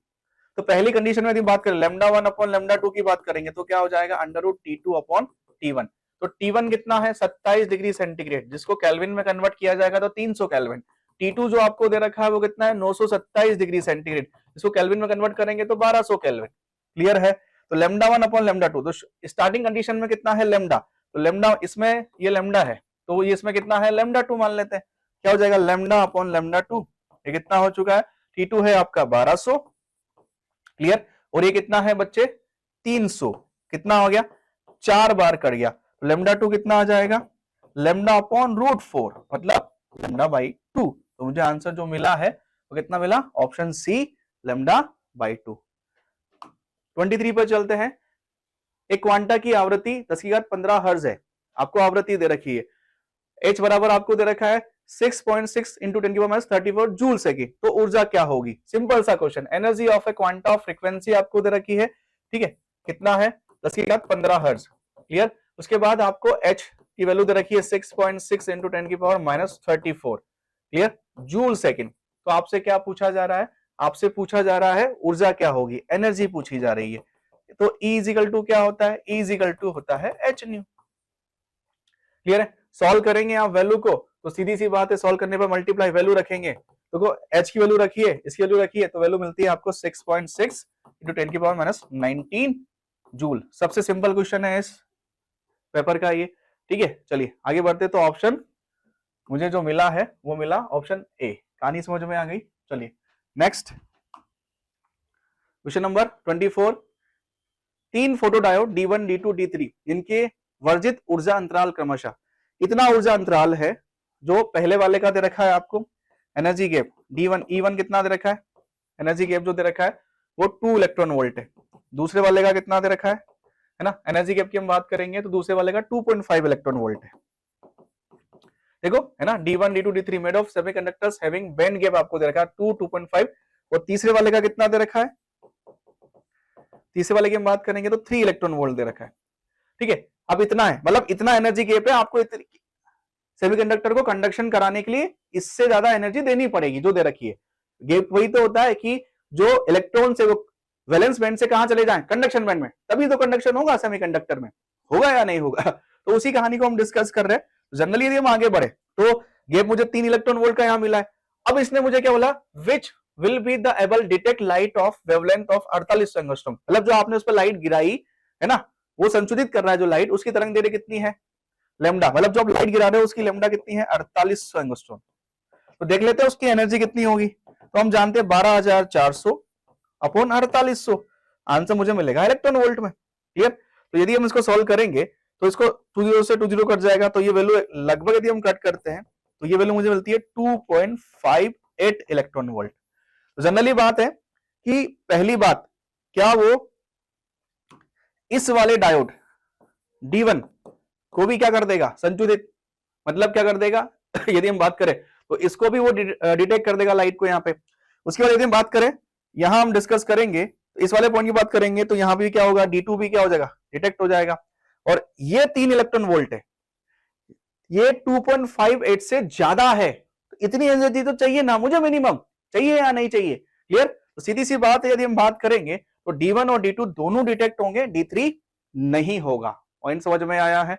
चलिए आगे बढ़ते हैं। नेक्स्ट क्वेश्चन नंबर 25, एक भौतिक राशि आपको x दे रखी है, वो x is equal to A B upon root C है। यदि किसी प्रयोग में ए बी सी में प्रतिशत त्रुटि क्रमशः 1, 3 और 2% है तो x पे प्रतिशत त्रुटि निकालनी है। देखो सेम फिजिकल क्वांटिटी आपको गिवन है, a b और c में 1, 3 और 2% रेस्पेक्टिवली, तो परसेंटेज एरर इन x। तो देखो फॉर्मेट क्या होता है, del x upon x is equal to क्या हो जाता है बच्चे, डेल ए अपॉन ए। अब देखो इसकी पावर तो 1 है, पावर आगे भी आएगी तो 1 वही रहेगी, plus del b upon b, plus देखो यहां पे त्रुटि जो है हमेशा ऐड होती है, अब डिवाइड में है तब भी क्या होगा, ऐड होगा। तो यहां पावर कितनी है, 1/2 डेल सी अपॉन सी। अब इसमें कितना है, इसमें देखिए 1% plus del b upon b 3% plus 1/2 into 2, क्या 2 से 2 कर जाएगा तो कितना आ गया, 1 प्लस 3 प्लस 1 कितना हो गया 5%। तो जनरली जो मुझे परसेंटेज एरर मिली है किसमें, एक्स में, वो कितनी है 5%। तो ऑप्शन सी मेरा करेक्ट है। क्लियर? क्वेश्चन नंबर 26, एक संयुक्त सूक्ष्मदर्शी की अभिदृश्य की फोकस दूरी, मतलब आपको कंपाउंड माइक्रोस्कोप की बात की जा रही है, ऑब्जेक्टिव ऑफ फोकल लेंथ 2.0, आपको एफ नोट दे रखा है कितना है 2.0 सेंटीमीटर। उसके बाद दे रखा है eyepiece of focal length 6.25 centimetre, मतलब आपको जो नेत्रिका लेंस है उसका कितना दे रखा है 6.25 सेंटीमीटर। फिर distance between the objective and eyepiece is 15 centimetre, मतलब आपको दोनों लेंसों के मध्य की दूरी, मतलब उसको हम बोलते हैं ट्यूब लेंथ है ना, नली के मध्य की दूरी। ठीक है, तो दोनों भाई नली की लंबाई कितनी हो जाएगी, नली की लंबाई यदि हम बात करें तो वो एल है, वो कितना रहेगा 15 सेंटीमीटर। जनरली ये होता है ना, ये होता है वस्तु लेंस से जो बना प्रतिबिंब है प्लस यूई नेत्रिका लेंस के लिए जो वस्तु का काम करती है उसकी दूरी। ठीक है, तो ये यूई है, तो ये वैल्यू आपको दी गई है। उसके बाद आपसे बोला गया 15 centimetre, if the final image is formed at the least distance of distance vision 25 centimetre, मतलब फाइनली जो आपका बना वो कितना बना 25 सेंटीमीटर, और इसमें जो प्रतिबिंब बनता है वो नेत्र लेंस से इधर की तरफ बनता है तो माइनस हो जाएगा। क्लियर? फिर the distance of the object from the objective, तो आपसे पूछा गया ऑब्जेक्टिव की, ऑब्जेक्ट लेंस से ऑब्जेक्ट की दूरी कितनी होगी। चलिए तो इस कहानी को हम थोड़ा सा आगे बढ़ाते हैं। तो जनरली क्या हो जाएगा, हम इस पॉइंट को डिस्कस करेंगे। तो सबसे पहले मुझे क्या क्या दे रखा है, मैं देखो मुझे वीई दे रखा है, मुझे एफ नोट दे रखा है, यदि मुझे यूई मिल जाए तो वी नोट निकाल लूंगा, और वी नोट निकल गया तो एफ नोट और वी नोट से यू नोट निकाल लूंगा। तो चलिए हम बात करते हैं, यहां निकालेंगे आप क्या हो जाएगा, एफ ई बराबर कितना हो जाएगा 1 वीई माइनस 1 यूई। तब एफ ई की वैल्यू कितनी है 6.25। ठीक है, उसके बाद यदि हम बात करें वीई, तो वीई कितना है -25, और मुझे यूई निकालना है। कैलकुलेट करेंगे तो यूई की वैल्यू आती है -5 सेंटीमीटर। क्लियर? उसके बाद यदि हम वैल्यू रखेंगे यहाँ पे तो मुझे जो वैल्यू मिलती है ना, यहाँ पे यदि हम बात करें तो एफ नोट बराबर v naught minus 1 u naught. अब एफ नोट कितना है, एफ नोट की हम बात करेंगे तो एफ नोट मुझे मिला 2.0। वी नोट की हम बात करेंगे तो वी नोट मेरे को यहां पे निकालना है। अब वी नोट कैसे निकालूंगा, आइए इस वी नोट की भी हम बात कर लेते हैं। तो देखो मुझे क्या मिल चुका है, ये मुझे यू ही मिल चुका है। ठीक है, तो एल बराबर क्या हो जाएगा, एल बराबर 15 दे रखा है, वी नोट मुझे निकालना है, प्लस यूई की वैल्यू कितनी है -5, -5 क्या प्लस हो जाएगा। ठीक है, तो वी नोट की वैल्यू कितनी हो जाएगी 10 सेंटीमीटर, तो यहां 10 सेंटीमीटर रखा जाएगा। ठीक है, तो वैल्यू कितनी हो जाएगी ये 10। ठीक है, ये -1 यू नोट। अब इसको आप कैलकुलेट करोगे तो यू नोट की वैल्यू मिलती है -2.5 सेंटीमीटर। क्लियर? जो दूरी मिली वो मुझे क्या मिली -2, तो ऑप्शन बी मेरा करेक्ट है। चलिए आगे बढ़ते हैं।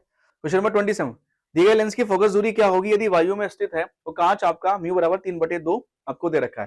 देखो आपको एक लेंस दे रखा है, फोकस लेंथ आपसे पूछी गई है, कैसे निकालते हैं, 1/f बराबर क्या होता है mu L upon mu S minus 1/r1 minus 1/r2। देखो इसका r1 भी पॉजिटिव है, क्यों पॉजिटिव है, क्योंकि ऑप्टिकल लेंस से इधर की तरफ मेजर किया जाएगा। r2 भी पॉजिटिव है, r1 r2 दे रखा है, म्यू एस सराउंड एयर है, कितना हो जाएगा 1। क्लियर है? म्यू एल की वैल्यू कितनी दे रखी है 3/2, सारी वैल्यू रखी जाएगी, तो एफ की जो वैल्यू कैलकुलेट करोगे वो कितना मिलेगा, 60 सेंटीमीटर। मतलब आपको आंसर कितना मिलने वाला है, 60 सेंटीमीटर। चलिए आगे बढ़ते हैं। नेक्स्ट क्वेश्चन नंबर 28, किसी कांच की छड़ का एक सिरा गोलाकार है, एक सिरे की वक्रता त्रिज्या कितनी है, आर। ये आपको गोलाकार दे रखा है, इसकी वक्रता त्रिज्या कितनी है, आर। केंद्र कांच के भीतर है, कांच का अपवर्तनांक म्यू बराबर 1.5 है। मतलब आपका म्यू कितना दे रखा है, 1.5। ठीक है, छड़ के अक्ष पर वायु में चित्रानुसार बिंदु P पर एक पिंड रखा गया है। बिंदु P पर क्या रखा गया, एक पिंड, मतलब एक वस्तु रख दी गई है। ठीक है, इसका वास्तविक प्रतिबिंब कांच के भीतर बिंदु Q पर बनता है। P और Q को जोड़ने वाली रेखा कांच की सतह को बिंदु O पर काटती है, मतलब O पर काटती है, जिससे OP बराबर कितना हो गया, 2OQ होता है। तो दूरी OP का मान कितना हो गया, मतलब आपसे बोला गया, मान लीजिए ये वस्तु दूरी है, U है, तो ये कितना है, V है। तो सीधी सी बात है, OP जो है आपका कितना है, वो यहां पे देखो रिलेशन दे रखा है, OP किसके बराबर है, 2OQ के। तो U बराबर कितना आ गया, 2V आ गया। कहानी क्लियर है।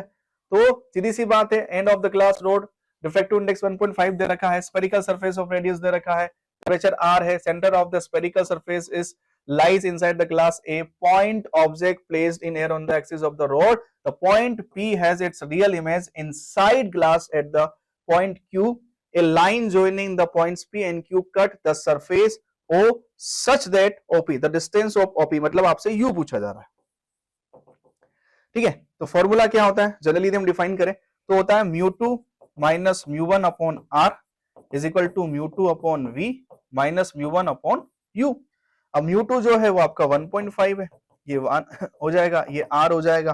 ठीक है, उसके बाद यदि हम बात करें तो μ2 और आपका जो V है वो तो V है, लेकिन जो आपका μ2 जो यहाँ पे आप रखेंगे, इसको हम रख देते हैं यहाँ पे 1.5 रख दीजिए इसको, और V जो है आपका वो V आपको जो मिलेगा वो कितना है, V ही है, और ये 1 है, और U कितना है, 2V।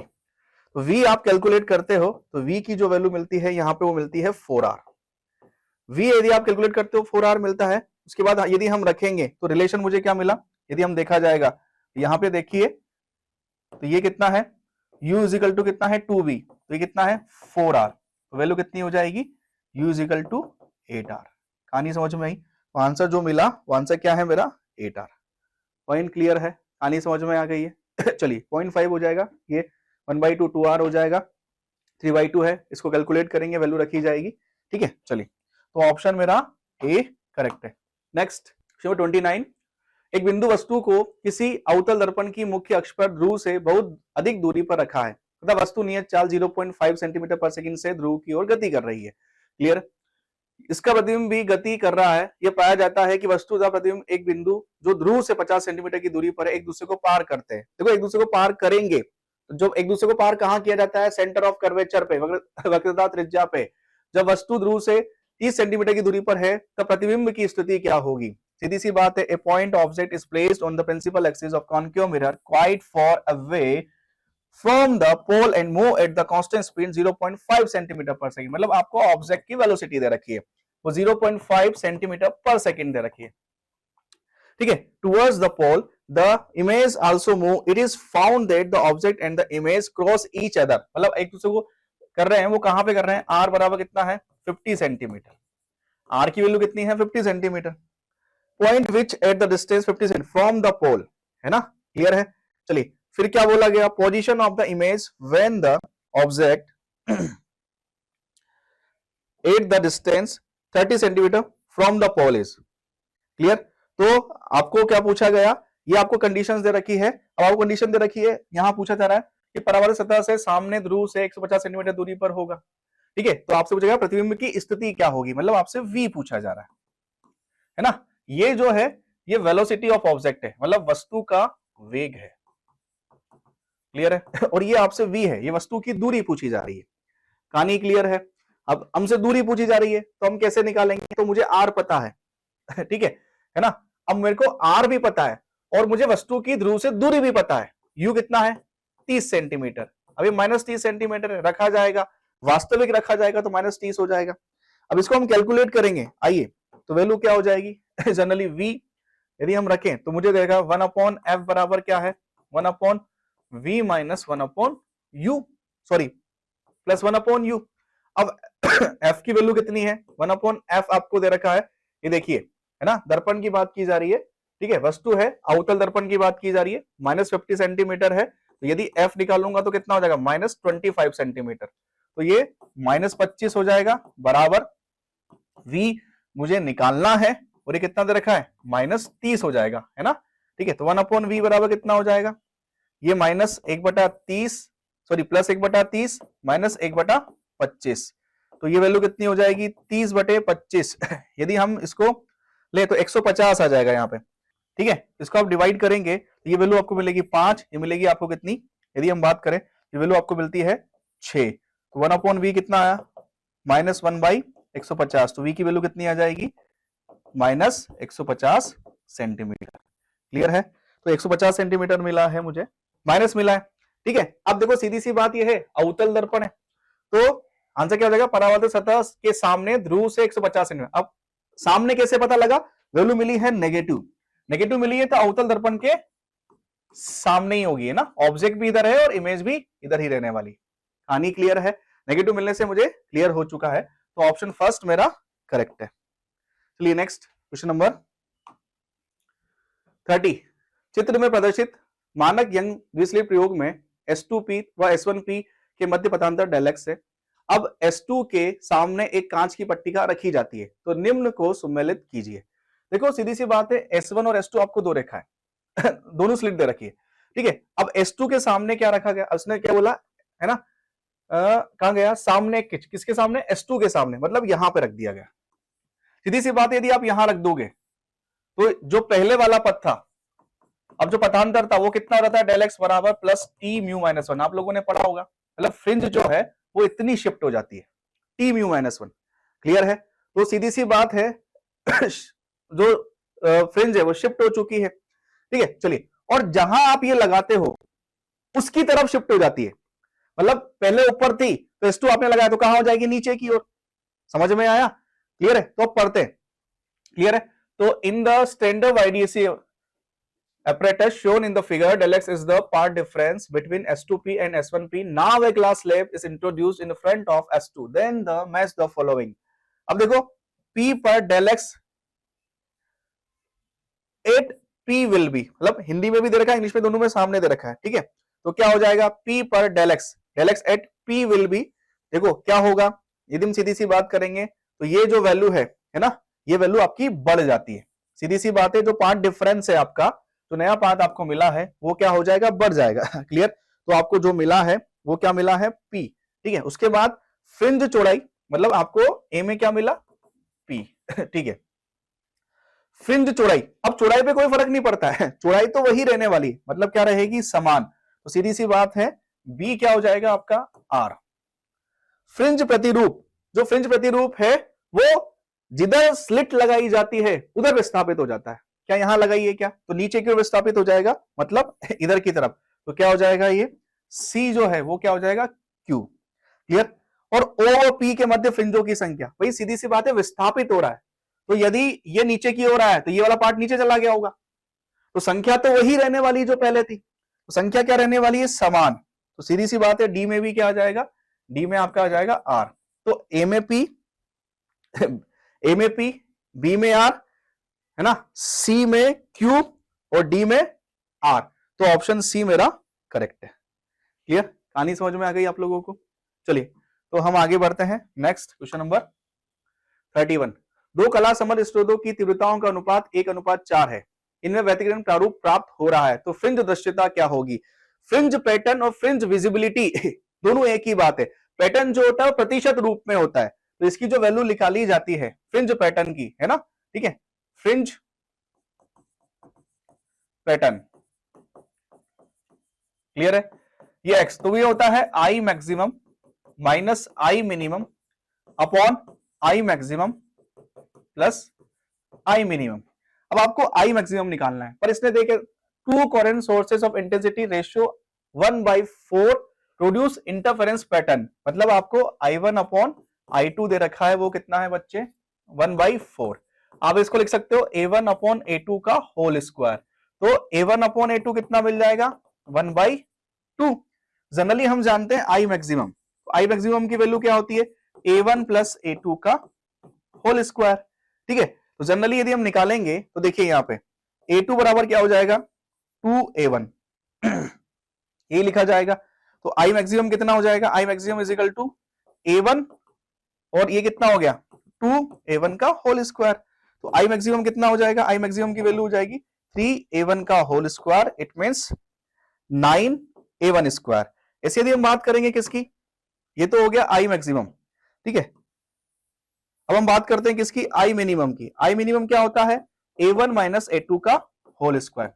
ठीक है, A1 तो A1 है और A2 कितना है, यदि हम बात करेंगे तो A2 की वैल्यू कितनी हो चुकी है 2A1 का होल स्क्वायर। कितना आ गया ये A1, तो कितना आ जाएगा A1 स्क्वायर। तो आई मिनिमम की वैल्यू मुझे मिल चुकी है। ठीक है, मुझे आई मिनिमम मिल गया। अब इसी कहानी को हम थोड़ा सा और आगे बढ़ाते हैं। चलिए, तो क्या हो जाएगा यहां पे हम करते हैं, तो ये जो x मुझे मिलेगा वो कितना मिलेगा, आई मैक्सिमम कितना है, आई मैक्सिमम की वैल्यू है 9A1 स्क्वायर फिर माइनस A2 स्क्वायर। क्या हो गया 9A1 square plus A2 square, कितना हो जाएगा 8A1 square 10A1 square. A1 square से A1 स्क्वायर कर जाएगा तो x की वैल्यू कितनी आ गई 0.8। समझ में आया, तो ऑप्शन बी मेरा करेक्ट है। क्लियर। क्वेश्चन नंबर 32 की ओर चलते हैं। तीव्रता 1400 वॉट पर मीटर स्क्वायर की विद्युत चुंबकीय तरंग 1.5 मीटर स्क्वायर क्षेत्रफल के धातु पृष्ठ पर गिराई जाती है, जो कि इसके द्वारा पूर्णतः अवशोषित होती है। तो पुंज द्वारा आरोपित बल क्या होगा। देखो, एक सतह है जिस पर आपने फोटोन गिराए या विद्युत चुंबकीय तरंग गिराई आपने, तो एक पूर्णतः अवशोषित करती है और एक पूर्णतः परावर्तित करती है। मतलब एक कंप्लीटली एब्जॉर्बिंग सरफेस होती है और एक कंप्लीटली रिफ्लेक्टिंग सरफेस होती है। दोनों के लिए फॉर्मूला अलग होता है ना। कंप्लीटली रिफ्लेक्टिंग सरफेस की बात की जाएगी तो रिफ्लेक्टिंग के लिए जो फोर्स का फॉर्मूला होता है वो 2IA/C। ठीक है, और कंप्लीटली एब्जॉर्बिंग सरफेस की हम बात करें तो उसके लिए होता है जस्ट इसका आधा IA/C। इसी की बात हम कर रहे हैं। तो फाइनली यदि हम बात करें तो वैल्यू क्या हो जाएगी F, है ना। आपसे यही बोला गया कंप्लीटली एब्जॉर्ब्ड बाय इट। ठीक है, तो क्या हो जाता है, आई आपको दे रखा देखो 1400 वॉट पर मीटर स्क्वायर, ए की वैल्यू कितनी है 1.5। ठीक है, और ये कितना है 3 × 10⁸। अब देखिए 1400 इंटू 1.5 कितना 3/2 अपॉन कितना है 3 × 10⁸। 3 से 3 कर जाएगा, कितना आ गया 700। तो एफ की वैल्यू कितनी आ जाएगी 700 इंटू 10⁸। क्लियर। ठीक है, तो यदि हम इसको सॉल्व करेंगे -8 सॉरी, तो ये वैल्यू कितनी हो जाएगी 7 इंटू 10⁻⁶ न्यूटन। पॉइंट समझ में आया, कहानी क्लियर है। तो ऑप्शन डी जो मेरा है वो क्या है, करेक्ट है। पॉइंट क्लियर है। चलिए आगे बढ़ते हैं। Question number 33। 7.2 इलेक्ट्रॉन वोल्ट ऊर्जा की परावैंगनी विकिरण किसी धातु की सतह पर आपतित होती है। यदि सतह का कार्यफलन 5.4 इलेक्ट्रॉन वोल्ट हो तो उत्सर्जित इलेक्ट्रॉनों का अधिकतम वेग कितना होगा। देखो, द अल्ट्रावायलेट रेज एनर्जी आपको दे रखी है, ई आपको दे रखी है कितना है 7.2 electron volt. Clear. Are incident on a metal surface if the work function five आपको दे रखा है, फाइव की वैल्यू कितनी है 5.4 इलेक्ट्रॉन वोल्ट। क्लियर। चलिए, तो मैक्सिमम वेलोसिटी आपसे पूछी गई इलेक्ट्रॉन की, जनरली हम बात करते हैं तो काइनेटिक एनर्जी हम निकालते हैं यहां से, तो वो क्या होता है E - 5। काइनेटिक एनर्जी आप निकालोगे 7.2 - 5.4 की हम बात करेंगे। क्लियर। तो ये जो वैल्यू मिलती है काइनेटिक एनर्जी मैक्सिमम वो मिलती है 1.8। क्लियर है ना। अब यदि हम इसी की हम बात करेंगे तो ये मुझे 1.8 मिला है, तो kinetic energy is equal to होता है हाफ mv स्क्वायर। क्लियर। ये इलेक्ट्रॉन वोल्ट में मिली एनर्जी। ठीक है, ये होता है हाफ mv स्क्वायर, है ना। अब ये 1.8 इंटू 10 की पावर 1.8 इंटू 1.6 इंटू 10 की power -19 is equal to 1/2 into m कितना है 9.1 इंटू 10 की power -31 into v square. Electron की बात हो रही है, इसको आप सॉल्व करोगे तो जो आपको वैल्यू मिलती है वो वैल्यू मिलती है 64 इंटू 10 की पावर 10। तो v जो मिलेगा वो कितना मिलेगा 8 इंटू 10 की पावर 5 मीटर पर सेकेंड। क्लियर। तो जो आपको आंसर मिलता है वो ऑप्शन बी आपका करेक्ट है। 34 वर्नियर कैलिपर्स के मुख्य पैमाने का 1 सेंटीमीटर 10 बराबर भागों के व्यक्त होता है। मतलब यदि यहाँ 1 centimetre on the main scale of vernier callipers is divided into 10 equals parts of part. Clear? तो जनरली हम यहाँ बात करते हैं 1 MSD की, है ना, मुख्य स्केल डिवीजन। ठीक है मुख्य, है ना, पैमाना जो भाग होता है वो कितना होता है, 1 MSD होता है। और ठीक है, वो कितना मिलता है, 1/10। तो मुझे कितना मिला, 0.1। उसने बोला कि एक, यहाँ पे देखो वही बोल रहा है कि ना सेंटीमीटर है वो कितने भागों में, 10 इक्वल भागों में। तो एक भाग कितना हो गया, 1/10। तो कितना मिल गया है, 0.1 सेंटीमीटर। फिर क्या बोलता है, मुख्य पैमाने के 8 छोटे भाग के संपाती कौन है, वर्नियर पैमाने के 10 भाग, है ना। तो if 10 division of the vernier scale coincide with the 8 small division if the vernier scale, the least count of the calipers। तो least count हम निकालते हैं, क्या होता है, यहां आता है 1 MSD 1 minus x upon y। Clear है? तो जो भाग कोइंसाइड कर रहा है भाई 1 MSD तो 0.1 मिल गया। ये होता है मेन स्केल का भाग, है ना किसका, है ना, मेन स्केल। ठीक है, और ये होता है वर्नियर स्केल का भाग, वर्नियर स्केल का भाग। ठीक है, जो क्या कर रहे हैं, कोइंसाइड कर रहे होते हैं। ठीक है, तो यहां पे हम बात करें, ये 0.1 आ गया, 1 माइनस, अब x की वैल्यू कितनी है, यदि हम बात करेंगे तो x की वैल्यू कितनी है, 8 पे कोइंसाइड कर रहा है मेन स्केल पे, और ये कहां है, 10 है। तो कितना हो जाएगा, least count is equal to, ठीक है, तो ये हो गया 0.1। क्लियर है? और ये वैल्यू हो जाएगी आपकी 2/10। तो ये वैल्यू हो गई आपकी लीस्ट काउंट जो आपको मिलेगा 0.02 सेंटीमीटर। क्लियर? तो ऑप्शन बी आपका करेक्ट है। नेक्स्ट क्वेश्चन नंबर 35 की तरफ चलते हैं। जैसा कि चित्र में दिखाया गया है, एक उत्तल लेंस 3 अलग अलग पदार्थों से बना है। अपने अक्ष पर रखी एक बिंदु वस्तु के लिए बनने वाले प्रतिबिंबों की संख्या कितनी होगी क्लियर? देखो यहां 4 मटेरियल है, 3 मटेरियल है। यदि 3 मटेरियल हैं तो इनके 3 फोकस अलग अलग होंगे, क्योंकि 1/f इज इक्वल टू क्या होता है, आप बनाते हो क्या होता है, μl upon μs minus 1/r1 minus 1/r2। यदि सब सेम हो पर μl भी चेंज हो गया तो कहानी चेंज हो जाएगी होगी या नहीं होगी? तो इस पूरी कहानी में हम बात करेंगे, देखो ये हो गया 1 2 और ये 3, 3 मटेरियल अलग अलग है तो 3 फोकस अलग अलग होंगे। तो क्या होंगे, 3 डिफरेंट फोकस मिलेंगे मुझे, मिलेंगे या नहीं मिलेंगे? और 3 डिफरेंट फोकस मिलेंगे तो 3 इमेज अलग मिलेगी। सो क्या हो जाएगा, 3 इमेजेस मिलेगी मुझे। कितनी मिलेगी, है ना तो मुझे यहां मिलेगी 3 इमेज मिलेगी मुझे। कहानी समझ में आई है? क्लियर है? तो आंसर जो मिला है वो क्या है, ऑप्शन बी मेरा करेक्ट है। क्वेश्चन नंबर 36 एक पतले द्वि उत्तल लेंस की फोकस दूरी 30 सेंटीमीटर है। यदि लेंस का 4/3 अपवर्तनांक वाले जल में डुबोया जाता है। शुरुआत में देखिए, a thin biconvex lens are focal length 30 centimetre. मतलब शुरुआत में जो फोकस आपको दूरी दे रखी है वो f की वैल्यू कितनी दे रखी है, 30 सेंटीमीटर। क्लियर है? तो 1/f इज इक्वल टू कितना होता है, μl upon μs minus 1/r1 minus 1/r2। Clear है ना? फिर 30 सेंटीमीटर मुझे डिस्टेंस फोकल लेंथ दे रखी है। The lens is immersed in water of refractive index 4/3। शुरुआत में जब लेंस की हम बात कर रहे हैं तो refractive index of the metal of lens 1.5 है ना। शुरुआत में लेंस का तो यही है, इसको डिप किया गया है। The focal length of the lens in water, भाई जब पानी में डाला गया तब बताइए फोकस इसकी फोकल लेंथ क्या होगी या फोकस दूरी कितनी होगी। तो हम इसकी बात करते हैं। तो शुरुआत में यदि बात करें तो 1/f, जब पहले केस फर्स्ट इन एयर, जब हवा में है तो क्या है 1.5/1 माइनस 1/r1 माइनस 1/r2। ये कितना है, 1/f की हम बात करेंगे तो f कितना है, f है आपका 30 सेंटीमीटर। क्लियर? ये 0.5 है, इसको मैं 1/2 कर दूंगा, 1/r1 माइनस 1/r2। ये कट गया 15 टाइम्स, तो आपको कितना मिलेगा, 1/15 बराबर कितना है, 1/r1 माइनस 1/r2। मुझे ये मिला है। अब केस सेकंड में उसने क्या करा, इन वाटर, वाटर वाली कहानी है ना, इन वाटर में डिस्कस कर रहा है। तो वाटर वाली कहानी में क्या हो जाएगा बच्चे, वाटर में 1/f डैश नया वाला हो जाएगा, μl upon mu water minus 1/r1 minus 1/r2। इसमें यदि हम डिस्कस करेंगे तो पॉइंट 1/f' निकालना है, ठीक है। तो म्यू एल कितना है, म्यू एल की वैल्यू कितनी है, आपको म्यू एल जो दे रखा है वो कितना है 3/2, इट मींस 1.5 हमने यहां रखा था, वापस से रखते हैं 3/2। म्यू वाटर कितना है, देखो ये दे रखा म्यू वाटर, ठीक है।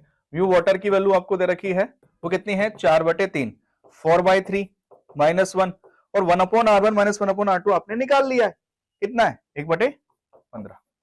इसको आप सॉल्व करेंगे 1/f' कितना हो जाएगा 9/8 -1, क्या 1/15 हो जाएगा। इसको सॉल्व करेंगे तो 1/f' जो आपको मिलेगा वो 1/20 सेंटीमीटर मिलेगा। इट मींस f' की वैल्यू कितनी आ गई 120 सेंटीमीटर। जो आंसर है आपका वो ऑप्शन डी करेक्ट है। 37,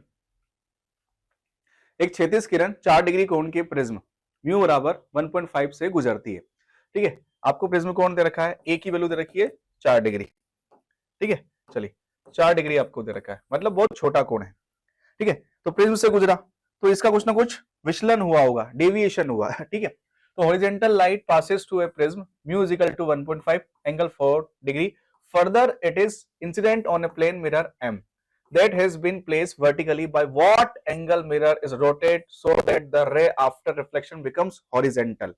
मतलब ये बोला जा रहा है कि इस पे ये अभी लंबवत, इस पे जो आपतित हो रही है कुछ क्षैतिज रूप में, यहां से डेविएशन निकालिए तो डेल बराबर कितना होगा प्रिज्म का डेविएशन, किसका डेविएशन प्रिज्म, प्रिज्म का डेविएशन मतलब प्रिज्म का विचलन, डेल बराबर क्या हो जाएगा तो a म्यू -1।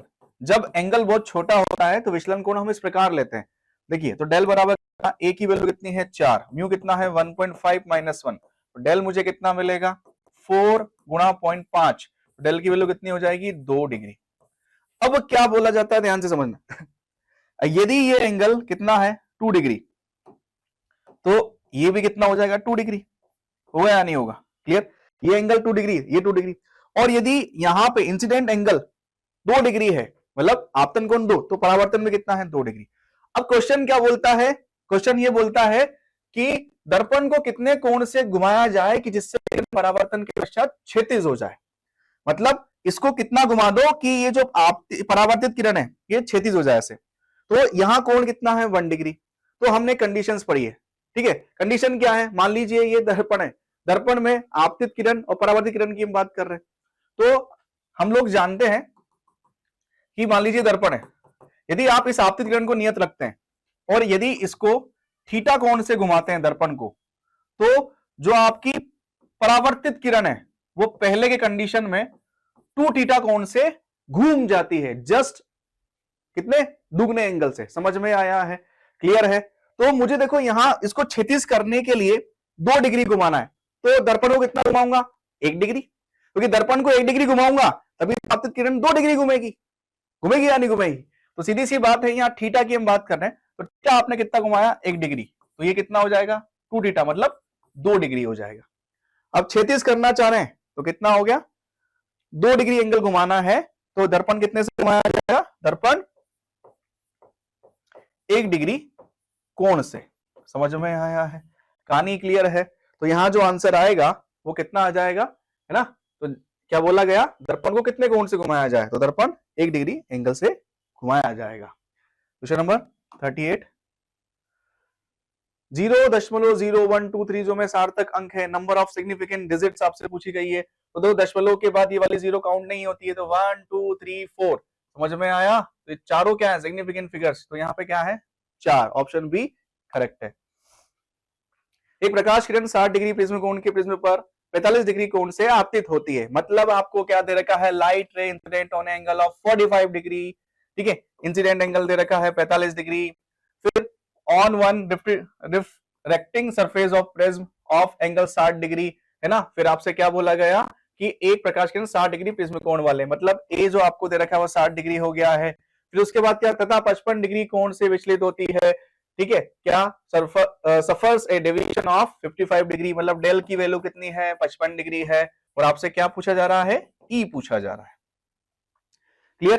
तो फॉर्मूला क्या होता है, डेल बराबर आई प्लस ई माइनस ए, डेल की वैल्यू 55, आई की वैल्यू कितनी है 45, ठीक है, ई की वैल्यू निकालनी है और ये ए की वैल्यू कितनी है 60 डिग्री। क्लियर, आप इसको सॉल्व करेंगे, ठीक है, तो इसमें से माइनस करिए, वैल्यू ई की वैल्यू कितनी आ जाएगी 70 डिग्री। क्लियर है ना, 10 डिग्री होगा, इधर लेकर आएंगे 70 डिग्री। ठीक है, तो ऑप्शन डी मेरा करेक्ट है। चलिए आगे बढ़ते हैं। नेक्स्ट, दो पतले लेंस संपर्क में रखे हैं तथा संयोजन की फोकस दूरी 80 सेंटीमीटर है। ठीक है, संयोजन की फोकस दूरी कितनी है 80 सेंटीमीटर, फोकस दूरी दे रखा है। यदि एक लेंस की फोकस दूरी 20 सेंटीमीटर है तो दूसरे लेंस की शक्ति क्या होगी? जनरली लेंस की शक्तियां यदि हम बात करें तो P1 प्लस P2 होता है, ये P इक्विवेलेंट होता है, आपसे बोला संयोजन 80। क्लियर है, ठीक है, आपसे बोला गया ए की कितनी है 20, देखो वो लिखा है ना, focal length of one is 20 centimetre, तो आपसे दूसरे की पूछी जा रही है, तो P2 बराबर कितना हो जाएगा? P2 बराबर 1/80 माइनस 1/, कहानी समझ में आ रही है? क्लियर, यदि हम इसको सॉल्व करेंगे तो P2 बराबर कितना आ जाएगा? 80 आपने एलसीएम लिया है, ये हो गया 1 माइनस 4, तो P2 कितना हो जाएगा? P2 आपको मिलेगा -3/80। जनरली यदि ये सेंटीमीटर में, ये किसमें है सेंटीमीटर में, ठीक है, इसको मीटर में कन्वर्ट करने के लिए मुझे क्या करना होगा? -380, ये मीटर में कन्वर्ट हो जाएगा, 100 से मल्टीप्लाई कर दूंगा तो वैल्यू किसमें आ जाएगी? डायप्टर में। ठीक है, तो इसको कैलकुलेट करेंगे, 0 से कट कर दोगे तो वैल्यू मुझे मिलती है P2 बराबर जो मुझे मिलेगा वो मिलेगा, कैलकुलेट किया जाएगा तो -3.75 डायप्टर। समझ में आया है? Clear, dioptre it means D, है ना, माइनस का साइन यहां पर है, तो ऑप्शन डी मेरा करेक्ट है। क्वेश्चन नंबर 41, एक स्क्रू गेज का वृत्ताकार पैमाना जो पूर्ण चक्रों में मुख्य पैमाने पर 1 mm दूरी तय करता है ना, ठीक है, किसमें? 2 पूर्ण चक्करों में। 2 full turns of screw gauge cover a distance of 1 mm on main scale। तो जनरली हम पिच की बात करें, ठीक है, तो पिच कितना हो गया? पिच मतलब चूड़ी अंतराल, तो सीधी सी बात है यहां पे पिच की बात कर रहे हैं, तो यदि एक रिवोल्यूशन में वो जितना मेन स्केल पे आगे बढ़ता है वही पिच होता है। क्लियर है, तो यहां पे 2 में कितना है? 1 mm आगे बढ़ा, तो एक रिवोल्यूशन में कितना है ना, एक चक्कर में कितना है? 1/2 mm, तो पिच मुझे 1/2 mm मिला। ठीक है, फिर इससे हम इसका लीस्ट काउंट निकालेंगे। लीस्ट काउंट कैसे निकालते हैं? हम जानते हैं पिच अपॉन, ठीक है, डिवीजन ऑन सर्कुलर स्केल। ठीक है, तो सर्कुलर स्केल पर डिवीजन कितने होते हैं? ठीक है, तो यहां पे हम लिखेंगे तो लीस्ट काउंट पिच कितना है? 1/2। यहां बोला गया है the total circular scale division are 100। ठीक है, कितना हो गया? 100, ये कितना हो जाएगा? 1/200। कहानी समझ में आई? सेंटीमीटर। क्लियर है, मुझे लीस्ट काउंट मिल चुका है, हम चाहें तो सॉल्व कर सकते हैं इसको। ठीक है, तो ये आ गया आपका 0.5 इंटू 10⁻², मतलब 0.005 सेंटीमीटर। क्लियर है, लीस्ट काउंट मुझे मिल चुका है। तो आगे बढ़ते हैं, उसके बाद अब मुझसे क्या? According to diagram measured value of thickness of sheet will be no zero error, मतलब जीरो एरर मुझे काउंट नहीं करनी है। तो मैं अब यहां पे हम रीडिंग्स लेते हैं। रीडिंग्स कैसे लेते हैं? रीडिंग लेते हैं मेन स्केल की रीडिंग। मेन स्केल की रीडिंग क्या ये है क्या? तो यहाँ कितना है मेन स्केल की रीडिंग? 4। कितना है? 4, तो कितना आ गया? ये 4 आ गया। फिर आता है प्लस, फिर आता है सर्कुलर स्केल की रीडिंग। सर्कुलर स्केल की रीडिंग कितनी है? 55 मल्टीप्लाई बाई लीस्ट काउंट। हम सर्कुलर स्केल की रीडिंग को किससे मल्टीप्लाई करते हैं? लीस्ट काउंट से। तो ये कितना हो जाएगा? 4 प्लस 55 अपॉन लीस्ट काउंट कितना है? 1/200। क्लियर है, तो वैल्यू कितनी हो जाती है? इज इक्वल टू, यहां लिखना चाहूंगा रीडिंग्स कितनी हो जाएगी? Reading is equal to 4 plus 0.275, तो वैल्यू कितनी हो जाएगी? 4.275। अब वैल्यू किसमें है? सब mm में दे रखी है ना, ये mm में था तो हम mm में चलने देते हैं। क्लियर है ना, यहां पर भी हम किस में कर देते हैं? mm में। ठीक है, ये वैल्यू किस में हो जाएगी? mm में। ठीक है, तो सब mm में चल रहा है, तो वैल्यू किस में आ गई? mm में, सेंटीमीटर में नहीं, mm में हम बात कर रहे हैं। तो रीडिंग क्या हो गई? ऑप्शन सी करेक्ट है। क्लियर, चलिए आगे बढ़ते हैं। नेक्स्ट क्वेश्चन नंबर 42, द गतिज ऊर्जा, यदि गतिज ऊर्जा का विमीय सूत्र आपको mx/ly और tz दे रखा है, x y तथा z होगा, सीधी सी बात है, काइनेटिक एनर्जी की बात कर रहे हैं, mx/ly और tz, बहुत सिंपल क्वेश्चन।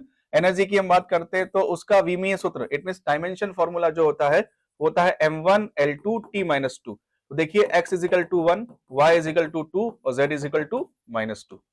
क्लियर है? तो 1, 2 और -2 ऑप्शन बी मेरा करेक्ट है। चलिए 43 पर आते हैं। समय t पर एक कण की स्थिति समीकरण आपको दे रखी है, समीकरण आपको दे रखी है xt is equal to beta upon alpha 1 minus E की power minus alpha T, clear, द्वारा दी जाती है, जहां अल्फा और बीटा नियतांक है तथा beta alpha is greater than 0, beta तथा अल्फा की विमाएं क्रमशः क्या होगी। The position of particle time t is given by equation, आपको इक्वेशन दे रखी है where alpha and beta constant and beta, ठीक है, alpha is greater than 0, the dimension of beta and alpha respectively. आपको बीटा और अल्फा की dimension find out करनी है। देखो जनरली ये देखो आपको दे रखी है, इसमें देखिए e की पावर एक्सपोनेंट की जब भी हम बात करते हैं तो उसकी वैल्यू क्या होती है 1, तो माइनस अल्फा टी किसके बराबर हो जाएगा 1 के। भाई इसकी ये डायमेंशन लेस है, डायमेंशन लेस है तो इसको हम जो भी डायमेंशन लेस वैल्यू होती है उसको हम किसके इक्वल लगते हैं 1 के। तो अल्फा टी कितना हो गया 1, अब चाहो तो इसको प्लस रख दीजिए, तो अल्फा इज इक्वल टू क्या हो गया 1 अपॉन टी, टी टाइम है तो ये कितना हो जाएगा टी इनवर्स। तो अल्फा मुझे क्या मिल चुका है टी माइनस 1, ठीक है। अब हम बात करते हैं किसकी बीटा की, तो मुझे इक्वेशंस पता है, तो मैं जानता हूं एक्स टी है ना, और एक्स टी जो है ये आपको दे रखी है स्थिति समीकरण, पोजीशन दे रखी है, तो एक्स टी को यदि हम लिखना चाहेंगे तो बीटा अपॉन अल्फा लिखेंगे, ये वैल्यू तो 1 हो जाएगी, है ना। तो देखिए यहाँ पे ये आपका L1 पोजीशन है, बीटा की हम बात करेंगे तो बीटा निकालना है, अल्फा क्या है T1, तो बीटा कितना हो जाएगा, यदि ये लिखना चाहेंगे तो M0 L1 और T1, है ना, ये T-1 है, सॉरी, तो इसको T-1 लिखिए तो ये -1 हो जाएगा, है ना। अल्फा की वैल्यू क्या है T-1, तो देखिए कौन सा M0 L1 T-1, यहाँ T1 है, ये रॉन्ग है, M0 L1 T-1 T-1, तो ऑप्शन सी मेरा करेक्ट है। क्लियर, चलिए आगे बढ़ते हैं। 44 प्रतिरोध R बराबर V अपॉन I, जहां V आपको दे रखा है, देखो आपको V दे रखा है, मैं इसको V डैश ले लेता हूं, एक काम करता हूं, तो ये क्या होता है V dash plus del V, है ना, वैल्यू कितनी है 100 प्लस माइनस 5, क्लियर है। जो मुझे यहाँ I डैश दे रखा है उसको मैं क्या ले लेता हूं I, सॉरी I दे रखा है उसको मैं I डैश ले लेता हूं, ठीक है। तो ये क्या हो जाएगा I प्लस डेल I, और वैल्यू कितनी है देखिए यहाँ पे 10 प्लस माइनस 0.2। अब R में प्रतिशत त्रुटि, percentage error in R will be, clear, आपको V और I दे रखा है, तो मैं जानता हूं यदि मुझे निकालना तो डेल R अपॉन R मुझसे पूछा गया है, क्लियर। तो R जो होगा वो क्या होगा V अपॉन I होगा, देखो ये V और ये I, क्योंकि R यहां पे जो आपको मिलेगा फाइनली इन दोनों से R डैश मिलेगा, और R डैश के पास दो चीजें होंगी R plus minus del R, दो चीजें होंगी, तो जो R होगा वो क्या होगा V अपॉन I, और V की वैल्यू कितनी है 100 और I की वैल्यू कितनी है 10, इसकी और इसकी हम बात कर रहे हैं, फिर हम यहाँ पे इरर्स की बात करेंगे, पहले हम एक्चुअल वैल्यू की बात कर रहे हैं, वैल्यू कितना हो गया ये 10 हो गया भैया, 10 ओम आया। फिर डेल आर निकालना, तो डेल आर अपॉन आर क्या हो जाएगा, हम लिखेंगे तो ये लिखा जाएगा डेल वी अपॉन वी, फिर प्लस माइनस, या हम इसको भी प्लस ही कर लेते, कोई इरर्स सारी ऐड होती है, तो del i upon i, clear. Generally हम आगे बढ़ेंगे डेल आर अपॉन आर, अब प्रतिशत निकालना है तो 100 से मल्टीप्लाई कर देते हैं, तो डेल वी कितना हो जाएगा, डेल वी आपका है, डेल वी आपका 5/100, और ये कितना है 0.2 अपॉन 10 इंटू 100 हो जाएगा, क्लियर। 0.05 प्लस 0.02 इंटू 100 कितना हो गया 0.07 इंटू 100 कितना आ गया 7%, जो मुझे आंसर मिला वो क्या मिला 7%, तो ऑप्शन सी मेरा करेक्ट है।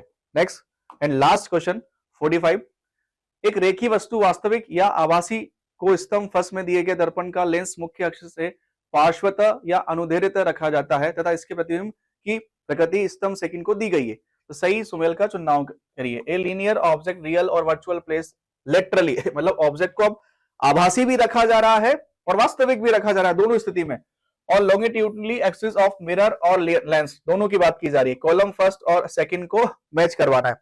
सीधी सी बात है, अवतल दर्पण की बात की जा रही है, तो अवतल दर्पण में यदि वस्तु वास्तविक और आभासी दोनों है तो वे सब बनेंगे। फिर आपका रियल भी बनेगा, वर्चुअल भी बनेगा, इरेक्ट भी बनेगा, इनवर्ट भी बनेगा। तो ए बी सी डी हो गया।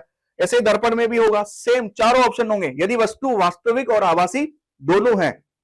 ऐसे अवतल लेंस की हम बात करेंगे, क्या चारों बनेंगे? और ऐसे उत्तल लेंस की बात करेंगे तो क्या चारों बनेंगे क्या? क्लियर? तो इसमें सभी में चारों ऑप्शन है, मतलब वास्तविक भी, आभासी भी, सीधा भी और उल्टा भी। तो पी में एबीसीडी यस, क्यू में एबीसीडी, आर में एबीसीडी और एस में एबीसीडी, तो ऑप्शन डी मेरा करेक्ट है। कहानी समझ में आई? क्लियर है? तो इसी के साथ हमारा टेस्ट पार्ट थर्ड और टेस्ट नंबर 4 कंप्लीट होता है। ठीक है, पार्ट थर्ड है हमारा, ठीक है, और नंबर टेस्ट का 4 है, तो वो यही कंप्लीट होता है। फिर से मिलेंगे बच्चों नेक्स्ट टेस्ट में। Okay, bye bye, God bless.